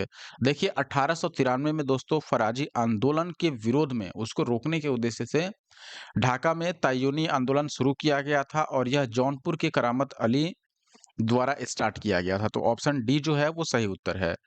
फराजी आंदोलन के विरोध में 1839 में लेकिन यह हुआ था। क्वेश्चन में 1893 दे दिया है, यहाँ पर 39 होना चाहिए था। ये 1839। ठीक है। फिर देखिएगा तो बाद में बीपीएससी ने खुद इसको माना था कि हाँ 1839 होना चाहिए था वहाँ पर 1893 नहीं। इसलिए शायद बीपीएससी ने क्वेश्चन हटाया था कि पता नहीं क्या किया था। देखिए फराजी आंदोलन के विरोध में 1839 में ढाका में ताई-यूनी आंदोलन चलाया गया, जिसका नेतृत्व जौनपुर के करामत अली ने किया। फराजी आंदोलन की शुरुआत 1818 में हाजी शरीयतुल्लाह ने की थी। इस आंदोलन का प्रमुख क्षेत्र पूर्वी बंगाल था। इसका उद्देश्य गैर मुसलमानों के बीच मौजूद सामाजिक नवाचारों या फिर गैर इस्लामिक प्रथाओं का उन्मूलन करना था। अच्छा, यहाँ दिया ही है देखिए तायूनी आंदोलन का प्रारंभ 1839 में हुआ था, न कि 1893 में।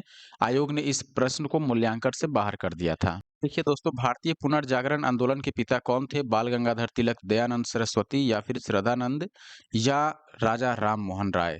आपको बता दूं दोस्तों, आप में से अधिकांश लोगों को पता भी होगा, भारतीय पुनर्जागरण का पिता राजा राम मोहन राय को माना जाता है। ऑप्शन डी यहाँ पर सही है।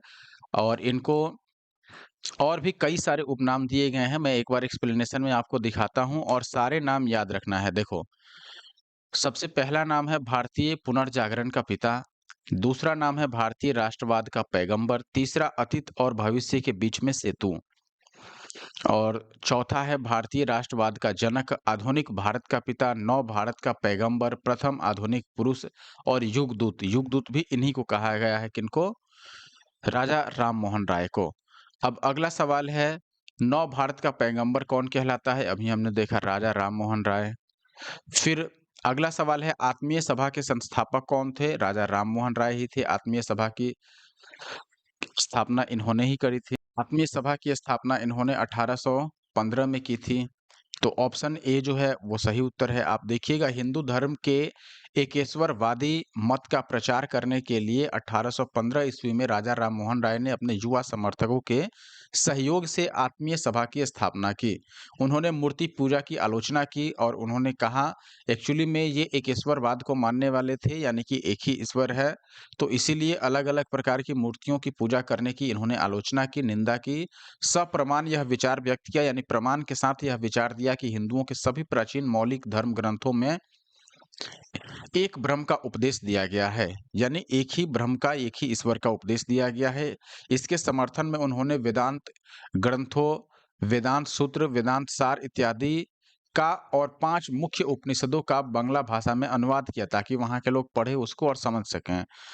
अगला सवाल है, ब्रह्मा समाज की स्थापना कब हुई थी? ब्रह्मा समाज की स्थापना 1828 में ऐसे तो हुई थी, लेकिन नज़दीकी ऑप्शन बी है, तो ऑप्शन बी शायद चुनना उचित होगा। आप देखिए यहाँ पर, देखिए दोस्तों, राजा राम मोहन राय ने 20 अगस्त 1828 को ब्रह्मा समाज या ब्रह्मा सभा के नाम से एक नए समाज की स्थापना की, जिसे आगे चलकर ब्रह्मा समाज का नाम दिया गया। इस समाज ने मूर्ति पूजा का विरोध किया और एक ब्रह्म यानी एक ईश्वर की पूजा का उपदेश दिया। यह ऐसे लोगों की जमात थी जो ईश्वर की एकता में विश्वास रखते थे, यानी सभी ईश्वर को एक मानते थे और मूर्ति पूजा से अलग रहते थे। ब्रह्मा समाज में सामाजिक रीति-रिवाजों एवं धार्मिक कर्म कांडों को अधिक महत्व नहीं दिया जाता था। ब्रह्मा समाज ने रंग, वर्ण अथवा मत पर विचार किए बिना मानव मात्र के प्रति प्रेम तथा जीवन की उच्चतम विधि के रूप में मानवता की सेवा पर बल दिया। यानी मानवता ही सबसे अच्छी और मानव सेवा ही सबसे अच्छी सेवा इन्होंने बताई। इसलिए ऑप्शन सारे गलत। अगला सवाल है, यहाँ पर देखिएगा दोस्तों, राजा राममोहन राय द्वारा ब्रह्मा समाज की स्थापना की गई थी कब? 1828 में, अभी मैंने बताया 1828 में। आप चाहें तो साथ में टाइम भी याद कर लीजिए और अच्छा रहेगा। यहाँ पर मैंने बताया ही था 1828 में कब, मैं यहाँ लिख देता हूँ 20 अगस्त 1828 को। ठीक है। अगला सवाल देखिए, सती और सती को यानी सती प्रथा को गैर कानूनी किसने घोषित किया था? ये दोस्तों किया गया था बंगाल में 1829 में। 1829 किसका समय था? लॉर्ड विलियम बेंटिंक का। समय इसका जो था ये 1828 से और 35 तक रहे थे। इसी के बीच में हुआ 1829 में, बाद में 1830 में ये दूसरे प्रेसिडेंसी में भी किया गया। आप देखिएगा, लॉर्ड विलियम बेंटिक ने बंगाल सती विनियमन 1829 के नियम 17 द्वारा सती प्रथा पर प्रतिबंध लगा दिया। प्रारंभ में यह कानून केवल बंगाल प्रेसिडेंसी में लागू किया गया, लेकिन 1830 में इसे बम्बई और मद्रास की प्रेसिडेंसियों में भी लागू कर दिया गया। अगला सवाल है आपके पास, प्रार्थना समाज के संस्थापक कौन थे? प्रार्थना समाज के संस्थापक थे आत्माराम पांडुरंग। और इसकी स्थापना कब की गई थी? 1867 में की गई थी, बम्बई में। बम्बई। तो ऑप्शन ए यहाँ पर सही उत्तर है। आप देखिएगा 1867 में प्रार्थना समाज की स्थापना बम्बई में की गई। आचार्य केशव चंद्र सेन से प्रेरणा लेकर के आत्माराम पांडुरंग द्वारा इसकी स्थापना की गई। महादेव गोविंद रनाडे यानी एमजी रनाडे इस संस्था से 1868 में जुड़े। इस संस्था का प्रमुख उद्देश्य क्या था? जाति प्रथा का विरोध, स्त्री पुरुष विवाह की आयु में वृद्धि और विधवा विवाह, स्त्री शिक्षा इत्यादि को प्रोत्साहन करना। रनाडे का सामाजिक सुधार आंदोलन 19वीं शताब्दी के अंत तक सफलतापूर्वक जारी भी रहा। अब अगला सवाल है आपके पास, भारतीय स्वतंत्रता संग्राम के दौरान प्रार्थना समाज की स्थापना किसने की थी? आत्माराम पांडुरंग ने ही की थी। क्वेश्चन देखिए, 19वीं शताब्दी के उत्तरार्ध में नव हिंदूवाद यानी न्यू हिंदुइज्म के सर्वश्रेष्ठ प्रतिनिधि कौन थे? रामकृष्ण परमहंस या स्वामी विवेकानंद, बंकिम चंद्र चटर्जी या फिर राजा राममोहन राय। देखिए, अगर इन सब में से सबसे सर्वश्रेष्ठ प्रतिनिधि की बात की जाए तो स्वामी विवेकानंद का नाम पहले आता है। ऑप्शन बी निश्चित तौर पर सही है। आप देखिएगा, स्वामी विवेकानंद ने 1 मई 1897 ईस्वी में रामकृष्ण मिशन की स्थापना अपने गुरु रामकृष्ण परमहंस की स्मृति में की थी। उन्होंने संन्यास धारण करके धार्मिक ग्रंथों का विशद अध्ययन किया, अपने गुरु की शिक्षाओं की व्याख्या की और अपने गुरु की शिक्षाओं को साकार करने का श्रेय स्वामी विवेकानंद को जाता है। उन्होंने इस शिक्षा का साधारण भाषा में वर्णन किया। स्वामी विवेकानंद इस नवीन हिंदू धर्म यानी कि न्यू हिंदुइज्म के प्रचारक के रूप में उभरे। 1893 में वे शिकागो गए, जहां उन्होंने Parliament of the World's Religion यानी विश्व धर्म संसद या विश्व धर्म सम्मेलन कई बार इसको कहा जाता है। ये याद रखना आप कि 1863 में शिकागो में आयोजित किया गया था विश्व धर्म संसद या सम्मेलन, जिसको parliament of the world religion कहा जाता है। इसी में इन्होंने यानी कि स्वामी विवेकानंद ने अपना सुप्रसिद्ध भाषण दिया था। शून्य पर भाषण देने को इनको मिला था और शून्य पर ही भाषण इन्होंने दिया था और काफ़ी उस समय फेमस हुए। इस भाषण से उन्होंने पश्चिमी संसार के सामने पहली बार भारत की संस्कृति की महत्ता को प्रभावकारी तरीके से प्रस्तुत किया। इसके पश्चात उन्होंने अमेरिका और इंग्लैंड में भ्रमण किया और हिंदू धर्म का प्रचार किया। स्वामी जी ने हिंदू धर्म के इस पक्ष यानी मुझे मत छेड़ो की बहुत भर्त्सना की। उनके अनुसार हिंदू धर्म अब केवल खान-पान तक ही सीमित रह गया था। वह निर्धनों के धनिक वर्ग द्वारा शोषण पर धर्म की चुप्पी से बहुत अप्रसन्न थे। उनके अनुसार भूखे व्यक्ति से धर्म की बात करना ईश्वर तथा मानवता का अपमान है। यानी अगर व्यक्ति कोई बहुत भूखा है तो उससे धर्म की बात ना करो तो ही बेहतर है। विवेकानंद ने कोई राजनीतिक संदेश नहीं दिया, परंतु फिर भी उन्होंने अपने लेखों तथा भाषणों द्वारा नई पीढ़ी में अपने भूतकाल में एक नवीन आत्मगौरव की भावना जगाई। वह एक पक्के देशभक्त थे। सुभाष चंद्र बोस ने उनके बारे में कहा था कि जहां तक बंगाल का संबंध है, हम विवेकानंद को आधुनिक राष्ट्रीय आंदोलन का आध्यात्मिक पिता कह सकते हैं। आप देखिएगा, इनमें से किसने 1893 में शिकागो में आयोजित धर्म संसद में भाग लिया था? अभी हमने देखा स्वामी विवेकानंद ने भाग लिया था। अगला सवाल अब फिर से मिलता-जुलता है। स्वामी विवेकानंद ने रामकृष्ण मिशन की स्थापना कब की थी? ये स्थापना 1897 में की थी रामकृष्ण मिशन की, अपने गुरु की स्मृति में यानी याद में। किसने की थी? स्वामी विवेकानंद ने। अगला सवाल है आपके पास, क्वेश्चन नंबर 16, राष्ट्रवाद की आध्यात्मिक दिशा किसके द्वारा लोकप्रिय बनाई गई? निश्चित तौर पर स्वामी विवेकानंद द्वारा। देखिए आध्यात्मिक दिशा की बात की जा रही है, तो आध्यात्मिक दिशा राष्ट्रवाद की किसके द्वारा लोकप्रिय बनाई गई थी? स्वामी विवेकानंद जी के द्वारा। तो ऑप्शन सी जो है वो सही उत्तर है। स्वामी विवेकानंद का राष्ट्रवाद जो औपनिवेशिक शासन तथा जनता की व्यापक गरीबी और पीड़ा के दौरान पैदा हुआ था, भारतीय आध्यात्मिकता पर आधारित था। देखिएगा, स्वामी विवेकानंद हृदय और आत्मा से सच्चे राष्ट्रवादी थे। उन्होंने स्वतंत्रता के प्रति राष्ट्रवाद का आध्यात्मिक दृष्टिकोण अपनाया। सुभाष चंद्र बोस ने स्वामी विवेकानंद को आधुनिक राष्ट्रवादी आंदोलन का आध्यात्मिक पिता कहा था। और दोस्तों, ऐसे ही और वीडियो देखने के लिए आप हमारे यूट्यूब चैनल को ज़रूर सब्सक्राइब करके रखिए, द जीएस सॉल्वर। अगर आपने अभी तक सब्सक्राइब नहीं किया है तो प्लीज़ सब्सक्राइब के लिए कीजिए और अपने दोस्तों के साथ शेयर भी कीजिए वीडियोज़ को, ताकि वो भी चैनल विजिट करें। वीडियो अच्छी लगे तो वीडियो को आप लाइक कर दीजिए और शेयर के साथ-साथ कमेंट भी किया कीजिए। अगला सवाल आपके पास था दोस्तों, क्वेश्चन नंबर 17, दयानंद सरस्वती द्वारा कौन-सा समाज इसमें स्थापित किया गया था? निश्चित तौर पर आर्य समाज की स्थापना स्वामी दयानंद सरस्वती ने 1875 में की थी। ये याद रखना है, बम्बई में की थी। कई बार कहाँ किया गया था ये भी पूछ लिया जाता है, लेकिन कब किया गया था ये याद रखिए। स्वामी दयानंद सरस्वती, जिनका मूल नाम मूल शंकर था, यानी बचपन का नाम, 1875 ईस्वी में बंबई में इन्होंने आर्य समाज की स्थापना की, जिसका मुख्य उद्देश्य प्राचीन वैदिक धर्म की शुद्ध रूप से पुनः स्थापना करना।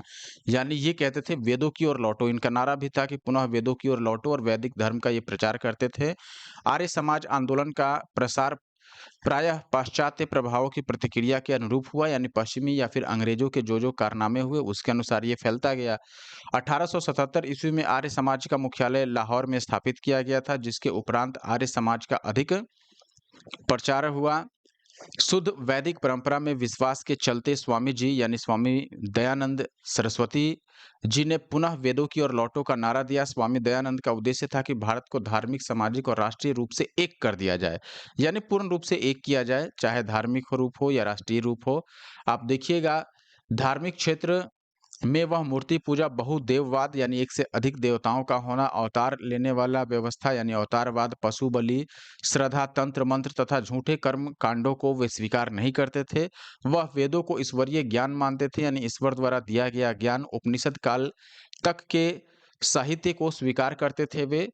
आर्य समाज के नियम तथा सिद्धांत सबसे पहले बंबई में गठित किए गए, फिर 1877 में लाहौर में संपादित किए गए और उसको एक निश्चित रूप दिया गया। आर्य समाज का प्रचार प्रसार पंजाब में अत्यधिक सफल रहा तथा कुछ सीमा तक यूपी, गुजरात और राजस्थान में भी इसे सफलता मिली। महात्मा हंसराज, फिर पंडित गुरुदत्त, लाला लाजपत राय और स्वामी श्रद्धानंद इसके विशिष्ट कार्यकर्ताओं में से थे, यानी प्रचारकों में से थे।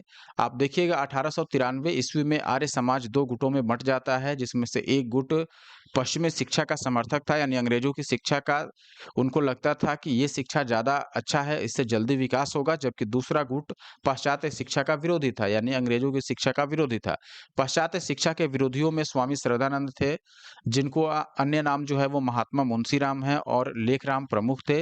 इन लोगों ने वर्ष 1902 में गुरुकुल कांगड़ी, यानी कि गुरुकुल कांगड़ी विश्वविद्यालय की स्थापना की। पाश्चात्य शिक्षा के समर्थकों में लाला लाजपत राय थे, हंसराज थे, ये लोग प्रमुख थे, और इन्होंने दयानंद एंग्लो वैदिक कॉलेज की स्थापना की थी। अब अगला सवाल आप देखिएगा, स्वामी दयानंद सरस्वती द्वारा आर्य समाज की स्थापना कब की गई? 1875 में। अगला सवाल है, आर्य समाज की स्थापना किसने की? स्वामी दयानंद सरस्वती ने। प्रश्न देखिए दोस्तों, इसमें पूछा गया है, किसने 1873 में सत्यशोधक समाज की स्थापना की? गोपाल कृष्ण गोखले ने, शिवनाथ शास्त्री ने, ज्योतिबा फुले ने, या इनमें से कोई नहीं? सही उत्तर क्या है दोस्तों? ज्योतिबा फुले। 1873 में सत्यशोधक समाज की स्थापना किसके द्वारा की गई थी? ज्योतिबा फुले द्वारा। और ये क्वेश्चन एक बार नहीं कई बार पूछा गया है। आप देखिएगा, स्थापना कब हुई? 1873 में। समाज का क्या नाम था? सत्यशोधक। सत्य को पहचानने वाला, सत्य के बारे में या लोगों में सत्य बताने वाला, जो गैर ब्राह्मण आंदोलन भी इसको एक तरीके से कहा जा सकता है। सत्यशोधक समाज की स्थापना ज्योतिबा फुले ने की थी, और इन्होंने शक्तिशाली गैर ब्राह्मण आंदोलन का संचालन किया। इनकी एक पुस्तक है गुलामगिरी। 1873 में ही इन्होंने अपनी पुस्तक गुलामगिरी और अपने संगठन सत्यशोधक समाज के द्वारा पाखंडी ब्राह्मणों और उनके अवसरवादी धर्म, यानी जो अवसर के अनुसार चलते हैं, तो अवसरवादी धर्म ग्रंथों से निम्न जातियों की रक्षा की आवश्यकता पर बल दिया। तो एक तरह से जो जाति व्यवस्था है और जो भी पाखंड था समाज में, उसके विरोध इन्होंने ये लड़ाई छेड़ी थी। अगला सवाल है आपके सामने, सत्यशोधक समाज की स्थापना किसने की? तो ज्योतिबा फुले ने की। और कब की? आपने देखा 1873 में की। नेक्स्ट आप देखिएगा, भारत में नारी आंदोलन इनकी प्रेरणा से प्रारंभ हुआ, यानी कि किनसे प्रेरित होकर नारी आंदोलन प्रारंभ हुआ? तो निश्चित तौर पर ऑप्शन पहले आप देखिए पद्माबाई, रानाडे, एनी बेसेंट, सरोजिनी नायडू या फिर ज्योतिबा फुले। ज्योतिबा फुले यहाँ पर सबसे उपयुक्त आंसर माना जाएगा, ऑप्शन डी। आप देखिएगा भारत में नारी आंदोलन ज्योतिबा फुले की प्रेरणा से प्रारंभ हुआ। ज्योतिबा फुले मानते थे कि महिलाओं एवं दलितों का उत्थान करके ही सामाजिक बुराइयों को दूर किया जा सकता है। देखिए, जब तक समाज में कमजोर और अनपढ़ लोग रहेंगे, तो निश्चित तौर पर आप देखिएगा ज़्यादातर जो पढ़े-लिखे लोग रहते हैं, वो अनपढ़ों को दबाते हैं, या जो मजबूत या बलशाली लोग होते हैं, वो कमज़ोरों को दबाते हैं। तो इनका मानना यही था कि महिलाओं और जो दलित वर्ग है, उसका उत्थान जब तक नहीं होगा, तब तक सामाजिक बुराई को दूर नहीं किया जा सकता है। 1848 में इन्होंने लड़कियों के लिए एक स्पेशल स्कूल खोला था। यह लड़कियों के लिए भारत का पहला स्कूल माना जाता है। यानी भारत में अगर किसी ने लड़कियों के लिए पहला स्कूल खोला, यानी गर्ल्स स्कूल या कन्या विद्यालय, तो वो ज्योतिबा फुले थे। इन्होंने 1848 में गर्ल्स स्कूल की शुरुआत की। आधुनिक भारत में महिला आंदोलन की प्रेरणा स्रोत रामाबाई रानाडे हैं, लेकिन ध्यान दीजिएगा ये आधुनिक भारत की बात की जा रही है। महादेव गोविंद रानाडे की पत्नी श्री रमाबाई ने सेवा सदन नामक संगठन की स्थापना की थी। यदि विकल्प ए में रमाबाई नाम होता, तो यह ज़्यादा उपयुक्त आंसर माना जाता। यही कारण है कि बिहार लोक सेवा आयोग ने किसी विकल्प को सही उत्तर नहीं माना और इसे स्टार मार्क कर दिया। आपको ध्यान रखना है, हालांकि यहाँ पर रामाबाई ऑप्शन में नहीं था, लेकिन अगर नहीं है तो फिर ज्योतिबा फुले को आंसर माना जाना चाहिए। यहाँ पद्माबाई रनाडे है, न कि रामाबाई। अगला सवाल, अब थियोसॉफिकल सोसाइटी की स्थापना किसने की थी? थियोसॉफिकल सोसाइटी की स्थापना जो है वो 1875 के आसपास हुआ था। किसके द्वारा किया गया था? मैडम एचपी ब्लाट्सवटकी द्वारा, ब्लावत्स्की, या फिर राजा राममोहन राय द्वारा, महात्मा गांधी द्वारा, या स्वामी विवेकानंद के द्वारा।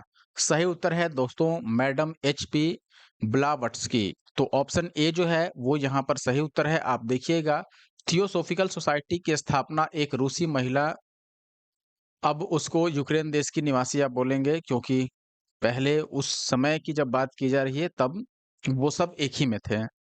मैडम एचपी ब्लावत्स्की अमेरिकी सैनिक अधिकारी कर्नल अल्कॉट और विलियम क्वान जज और साथ में कई अन्य लोगों के सहयोग से 1875 में न्यूयॉर्क में की गई थी। इस सोसाइटी के जो संस्थापक थे वो 1882 ईस्वी, तो 1882 ईस्वी में मद्रास के पास अडयार नामक स्थान पर सोसाइटी का मुख्यालय स्थापित किया उन लोगों ने जिन्होंने भी थियोसॉफिकल सोसाइटी की स्थापना की थी, और यह बाद में इसका अंतर्राष्ट्रीय कार्यालय बना, यानी थियोसॉफिकल सोसाइटी का इंटरनेशनल जो ऑफिस बना, वो बनाया गया किसको? मद्रास के अडयार नामक स्थान पर जो सोसाइटी का हेडक्वार्टर बनाया गया था उसको। भारत में इस संस्था का मुख्य उद्देश्य क्या था? प्राचीन हिंदू धर्म में लोगों के आत्मविश्वास को जगाना और बढ़ाना, और साथ ही धर्म को समाज सेवा का मुख्य आधार बनाना है। अगला सवाल तो वही है, थियोसॉफिकल सोसाइटी की स्थापना किसने की थी? Madam HP Blavatsky. ये 2005 में पूछा गया है सीडीपीओ में, और पिछला क्वेश्चन जो आपने देखा वो 2011 में पूछा गया था। अब अगला सवाल देखिए, ये लगता है सवाल हमने एक बार कर लिया है। मैं दिखा देता हूँ, हालांकि मुझे लग रहा है कि हमने किया है। प्रार्थना समाज, यंग इंडिया, लोकहितवादी सत्य शोधक समाज, रहनुमाई मजदायसन सभा के लिए निम्न विकल्पों में से सही संयोजन पहचानना है, यानी किसने किसकी स्थापना की थी। तो देखिए प्रार्थना समाज की स्थापना किसने की थी दोस्तों? आत्माराम पांडुरंग ने। यहाँ भी आत्माराम पांडुरंग से शुरू हो रहा है, तो ये दोनों तो गलत हो गया। यंग इंडिया किसने इसकी स्थापना की थी? यंग इंडिया की स्थापना महात्मा गांधी ने की थी। और अच्छा देखिए, यंग इंडिया और एक न्यू इंडिया है, कंफ्यूज नहीं होना है आपको। यंग इंडिया अलग है और न्यू इंडिया अलग है, मैं कंफ्यूजन दूर ही कर देता कि यंग इंडिया जो था इसको किसने शुरू किया था? यंग इंडिया को शुरू किया था महात्मा गांधी जी ने। महात्मा गांधी, दोनों ही समाचार पत्र था। और न्यू इंडिया को किसने शुरू किया था? इसको शुरू किया था एनी बेसेंट ने। और न्यू इंडिया जो एनी बेसेंट द्वारा स्टार्ट किया गया था, इसका मुख्य कार्य क्या था? होम रूल लीग आंदोलन का प्रचार करना। होम रूल लीग का प्रचार। ठीक है। यंग इंडिया में महात्मा गांधी अपनी पत्रिका के माध्यम से लोगों को समझिए कि एकत्रित करने, लोगों में देश प्रेम की भावना और अंग्रेज की जो नीतियाँ थी उसकी आलोचना करने के लिए इसका इस्तेमाल करते थे। अब यहाँ पर 2 ऑप्शंस तो गलत हो चुके हैं। अब बाकी हम देखते हैं, young India Mahatma Gandhi 2 number पे, तो मोहनदास करमचंद गांधी यहाँ है, यहाँ ज्योतिबा फुले है, तो ये गलत हो गया। ये सही हो गया, एक पहले से ही गलत था। बाकी सत्य शोधक समाज, तो सत्य शोधक समाज आप देखिएगा, ये ज्योतिबा फुले द्वारा शुरू किया गया था। इससे पहले लोकहितवादी है, लोकहितवादी गोपाल हरि देशमुख, फिर सत्य शोधक समाज ज्योतिबा फुले, और रहनुमाई मजदायसन, ये जो है ये नौरोजी फुरदोंजी के द्वारा स्टार्ट किया गया था, तो ऑप्शन बी सही है। आप यहाँ देख सकते हैं, प्रार्थना समाज की स्थापना 1867 में बम्बई के आचार्य केशव चंद्र सेन की प्रेरणा से आत्माराम पांडुरंग द्वारा की गई। महात्मा गांधी इंडियन ओपिनियन, हरिजन और यंग इंडिया जैसे समाचार पत्रों से जुड़े रहे, तो इंडियन ओपिनियन हो, हरिजन हो या यंग इंडिया, ये सभी महात्मा गांधी द्वारा स्टार्ट किए गए थे। महाराष्ट्र के समाज सुधारक गोपाल हरि देशमुख, इनको लोकहितवादी के नाम से जाना जाता है। 1873 ईस्वी में सत्यशोधक समाज की स्थापना ज्योतिबा फुले ने की थी, ये तो मैंने पढ़ाया ही। और 1851 में नौरोजी फुरदोंजी ने के पास या फिर इनके अन्य पारसी सहयोगियों के साथ इन्होंने रहनुमाई मजदायसन सभा की स्थापना की थी, तो ऑप्शन बी जो है वो सही उत्तर है। अगला सवाल आप देखिए यहाँ पर, नाई धोबी बंद सामाजिक बायकॉट का एक स्वरूप था जो 1919 में किसके द्वारा चलाया गया था? नाई धोबी बंद, ये सामाजिक बायकॉट किया जा रहा था। जैसे टिकटॉक को बायकॉट किया जाता है, किसी मूवी को बायकॉट कर देते हैं लोग, वैसे ही समाज द्वारा बायकॉट किया गया था किसको? नाई धोबी बंद।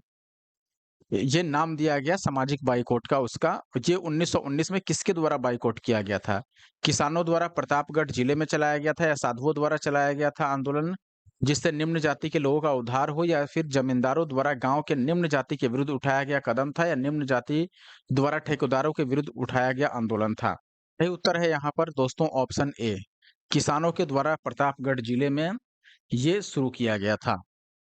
देखिएगा, वर्ष 1919 में प्रतापगढ़ जिले की एक जागीर में नाई धोबी बंद सामाजिक बहिष्कार संगठित कार्रवाई की पहली घटना थी।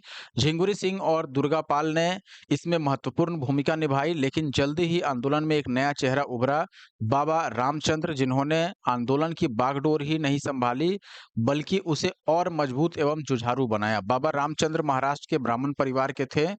वर्ष 1920 के मध्य में वे एक किसान नेता के रूप में उभरे। उन्होंने अवध के किसानों को संगठित करना शुरू किया और उनमें संगठन की अद्भुत क्षमता थी, संगठन बनाने की, लोगों को संगठित करने की। अगला सवाल है, किसके द्वारा मंदिरों में प्रवेश के अधिकार की मांग की प्रस्तुति के कारण 1899 में तिरुवेन तिरुनेलवेली में भयंकर दंगे हुए? तो कौन था या कौन थे जिनके द्वारा मंदिरों में प्रवेश के अधिकार की मांग की गई 1899 में, और इसके कारण तिरुनेलवेली में बहुत बड़ा दंगा हो गया? ये ओकालिंग थे, या फिर नडार थे, महार थे, या फिर पाली थे? सही उत्तर क्या है दोस्तों? सही उत्तर है नडार। देखिए, नडार जो समुदाय के लोग थे, ये काफी पहले से मांग कर रहे थे कि मंदिरों में प्रवेश की इजाजत मिले और जाकर पूजा पाठ कर सके। इजाजत नहीं मिलने के कारण इनको, यानी कि जो नडार समुदाय के लोग थे, ये दूसरी समुदाय यानी जो नहीं जाने देते थे, उससे दंगे हुए इस समुदाय और नाडार और दूसरी समुदाय के बीच में। 1899 में हुआ था तमिलनाडु में, तमिलनाडु का एक जगह है तिरुनेलवेली, वहां हुआ था, तो ऑप्शन बी यहाँ पर सही उत्तर है। आप देखिएगा, 6 जून 1899 को तिरुनेलवेली यानी तमिलनाडु में भयंकर दंगे हुए थे, जिसमें नाडार समुदाय के लोग लंबे समय से मंदिर में पूजा के अधिकार की मांग कर रहे थे। मांग पूरी न होने पर नाडार और मरावर, तो दूसरा जो समुदाय था वो मरावर था। दोनों समुदाय यानी कम्युनिटीज के बीच में शिवकाशी जो एक जगह है, एक जिला का, वहां पर यह दंगा हुआ था। यानी दोनों पार्टियों में या फिर दोनों कम्युनिटीज में ये दंगे हुए। शारदा मणि कौन थे? राजा राममोहन राय की पत्नी, या रामकृष्ण परमहंस की पत्नी, विवेकानंद की मां, या केशव चंद्र सेन की पुत्री? शारदा मणि, या फिर कई बार इनको शारदा देवी के नाम से जाना जाता है, ये रामकृष्ण परमहंस की पत्नी थी। और सबसे प्रमुख बात कि इनकी 5 वर्ष की उम्र में ही शादी हो चुकी थी रामकृष्ण परमहंस से। तो बाल विवाह उस समय काफ़ी ज़ोरों-शोरों से था। शारदा मणि मुखोपाध्याय इनका पूरा नाम है, जिन्हें शारदा देवी के नाम से जाना जाता है। इनका विवाह रामकृष्ण परमहंस से लगभग 5 वर्ष की उम्र में 1859 में हुआ था। तो इस प्रकार ऑप्शन बी जो है वो सही उत्तर है। अगला सवाल, सत्यार्थ प्रकाश की रचना किसने की थी? राजा राम मोहन राय, महात्मा गांधी, स्वामी विवेकानंद या स्वामी दयानंद सरस्वती? सत्यार्थ प्रकाश की रचना स्वामी दयानंद सरस्वती द्वारा किया गया था, जिनका बचपन का नाम क्या था? मूलशंकर। मूलशंकर। और इन्होंने 1875 में आर्य समाज की भी स्थापना की थी स्वामी दयानंद सरस्वती ने, ये भी याद रखना है। तो अब आगे हम एक्सप्लेनेशन देखते हैं। मूलशंकर, जिनका आप स्वामी दयानंद सरस्वती के नाम से जानते हैं, इनका जन्म 1824 ईस्वी में गुजरात के मोरबी रियासत यानी कि काठियावाड़ क्षेत्र के एक ब्राह्मण कुल में हुआ था। उन्होंने 1860 ईस्वी में मथुरा में स्वामी विरजानंद जी से वेदों के शुद्ध अर्थ तथा वैदिक धर्म के प्रति अगाध श्रद्धा प्राप्त की। 1867 ईस्वी में उन्होंने पाखंड खंडनी पताका लहराई, पाखंड को खत्म करने के लिए। 1875 में उन्होंने बंबई में आर्य समाज की स्थापना की। उनके विचार उनकी प्रसिद्ध पुस्तक यानी उनके जो भी उपदेश थे, विचार थे, वे उन्होंने अपनी पुस्तक सत्यार्थ प्रकाश में वर्णित की है। उनकी अन्य रचनाओं में पाखंड खंडन, फिर ऋग्वेदादि भाष्य भूमिका, ऋग्वेद भाष्य, अद्वैत मत खंडन, पंच महायज्ञ विधि तथा वेद विरुद्ध मत खंडनम प्रमुख हैं। आगे बढ़ने से पहले दोस्तों एक बार फिर से आप सभी से रिक्वेस्ट कि अगर आप हमारे YouTube channel the GA solver पे नए हैं, आपने अभी तक सब्सक्राइब नहीं किया है, तो प्लीज़ सब्सक्राइब कर लीजिए और अपने दोस्तों के साथ जो पढ़ने लिखने वाले हैं, केवल उन्हीं दोस्तों के साथ वीडियो को शेयर ज़रूर किया कीजिए। और अगर आपने वीडियो को लाइक नहीं किया है, तो ये बहुत ज़्यादती है। वीडियो को लाइक ज़रूर कीजिए और साथ ही साथ सभी लोग, जितने भी लोग वीडियो को देख रहे हैं, आगे देखेंगे या वीडियो डाउनलोड करके देखेंगे, आकर एक बार लाइक और कमेंट्स ज़रूर करके जाइएगा। सवाल है, पूना सार्वजनिक सभा की स्थापना किसने की थी? महादेव गोविंद रनाडे ने 1858 में या 1870 में? एमजी रनाडे ने? पंडिता रमाबाई रनाडे इनकी पत्नी 1870 में या सुरेंद्रनाथ बनर्जी 1870 में? ये स्थापना तो 1870 में ही हुआ था, इसलिए ये तो ऐसे भी गलत है, लेकिन स्थापना की गई थी एमजी रनाडे यानी महादेव गोविंद रनाडे द्वारा। 1870 में पूना सार्वजनिक सभा की स्थापना महादेव गोविंद रनाडे द्वारा की गई। अब चलिए एक्सप्लेनेशन देख लेते हैं एक बार यहाँ पर। देखिए, पूना सार्वजनिक सभा की स्थापना 1870 ईस्वी में एस.एच. साठे, फिर एस.एच. चिपलुनकर, जी.वी. जोशी इत्यादि के सहयोग से की गई थी। तो 1870 में की गई थी, लेकिन बाद में इसमें 1 साल बाद लगभग एमजी रनाडे का प्रवेश हुआ, लगभग 1871 के आसपास। लेकिन जब रनाडे इसमें आए तो उन्होंने इसको एक बहुत ही बढ़िया नेतृत्व प्रदान किया, जिससे इस सभा का लोकप्रियता भी बढ़ा, यानी कि पॉपुलैरिटी बढ़ी। और बाद में ऐसा उन्हीं के नाम से माना जाने लगा। पूना सार्वजनिक सभा में रनाडे के अमूल्य योगदान के कारण उन्हें इन संस्था का संस्थापक भी माना जाने लगा। जबकि 1870 में ही उसकी शुरुआत कई लोगों के सहयोग से की गई थी। आप देखिएगा अगला सवाल है, 1905 में सर्वेंट्स ऑफ इंडिया सोसाइटी की स्थापना किसके द्वारा की गई थी? बहुत आसान सवाल। सुरेंद्रनाथ बनर्जी द्वारा या विपिन चंद्र पाल, महादेव गोविंद रनाडे या गोपाल कृष्ण गोखले? सही उत्तर क्या है दोस्तों? गोपाल कृष्ण गोखले। गोपाल कृष्ण गोखले के द्वारा ही 1905 में सर्वेंट्स ऑफ इंडिया सोसाइटी की स्थापना की गई। मुख्य उद्देश्य क्या था? आप समझिए तो भारत के प्रति और भारतीयों के प्रति मत सेवा के लिए प्रचार तैयार करना, ये सब काम था। तो गोपाल कृष्ण गोखले द्वारा इसकी शुरुआत की गई थी 1905 में ही। आप देखिएगा 1905 में पूना में गोपाल कृष्ण गोखले ने भारत सेवक समाज यानी सर्वेंट्स ऑफ इंडिया सोसाइटी की स्थापना की, जिसका मुख्य उद्देश्य था भारत सेवा के लिए प्रचारक तैयार करना और संवैधानिक रूप से भारतीय जनता के सच्चे हितों को प्रोत्साहन देना। इस मंडल ने वी श्रीनिवास शास्त्री, जी के देवधर, एन.एम. जोशी, पंडित हृदयनाथ कुंजरू जैसे महान समाज सेवक पैदा किए। एम.सी. सीतलवाड़, बी.एन. राव तथा अल्लादी कृष्णास्वामी अय्यर इसके प्रख्यात यानी प्रमुख सदस्य थे। अगला सवाल फिर से मिलता जुलता, भारत सेवक समाज। हिंदी और इंग्लिश में कंफ्यूज नहीं होइएगा। भारत सेवक समाज यानी वही सर्वेंट्स ऑफ इंडिया सोसाइटी, इसकी स्थापना किसने की थी? गोपाल कृष्ण गोखले ने। कब की थी? 1905 में की थी। नेक्स्ट क्वेश्चन, आपको सूची 1 और 2 को मिलाना है। इधर भारत सेवक समाज है, तो भारत सेवक समाज की स्थापना तो गोपाल कृष्ण गोखले ने किया था, तो इसको हम मिलाएंगे गोपाल कृष्ण गोखले, इनका नाम जहां भी होगा उसमें मिलाएंगे। देवेंद्रनाथ टैगोर इधर नाम है, तो आगे हम देखते हैं और कौन कौन से सभा हैं। ऐसे पूछा जाए तो देवेंद्रनाथ टैगोर की एक प्रमुख सभा मैं बता देता हूं, जिसको तत्वबोधिनी सभा कहा जाता है। तत्वबोधिनी सभा। भर के बाकी ऑप्शंस हैं, तो तत्वबोधिनी सभा, इसको हम एक में मिला देंगे, देवेंद्रनाथ टैगोर नाम था। आत्मीय सभा तो तीसरे में ही चला जाएगा, राम मोहन राय ने इसको शुरू किया था, और गोपाल कृष्ण गोखले ये इधर पहले में यानी कि ए में। तो ए को 2 में मिलाएंगे, यानी ये दोनों तो गलत है। फिर बी को 1 में मिलाना है, तो उस हिसाब से ये सही है, और सी को तीसरे में ही मिलाना है, केशव चंद्र सेन ये एक्स्ट्रा है। आप यहाँ पर देख भी सकते हैं सही मिलान क्या है। भारत सेवक समाज यानी servants of India society Gopal Krishna Gokhale ने शुरू किया था। तत्वबोधिनी सभा ये शुरू किया गया था देवेंद्रनाथ टैगोर जी के द्वारा, और आत्मीय सभा राजा राम मोहन राय के द्वारा शुरू किया गया था। अब आखिरी सवाल है आज की वीडियो का, आप देखिएगा यहाँ पर फिर से मिलान करना है। एक तरफ है समाज का नाम और एक तरफ उससे संबंधित व्यक्ति या उसके संस्थापक का नाम। तो सबसे पहला ब्रह्मा समाज स्थापना किसने की थी? राजा राम मोहन राय ने। फिर रामकृष्ण मिशन, रामकृष्ण मिशन जो है ये रामकृष्ण परमहंस के नाम पर है, और शुरू किसने किया था? स्वामी विवेकानंद ने, तो बी को हम दूसरे में ही मिला देंगे। सर्वेंट्स ऑफ इंडिया सोसाइटी आपने देखा गोपाल कृष्ण गोखले द्वारा शुरू किया गया था, और विधवा विवाह समाज ये विष्णु शास्त्री पंडित के द्वारा शुरू किया गया था। ए को हमने तीसरे में मिलाया, बी को मिलाया दूसरे में, सी को मिलाया चौथे में, और डी को मिलाया पहले में। तो 3 2 4 1 सही उत्तर होगा।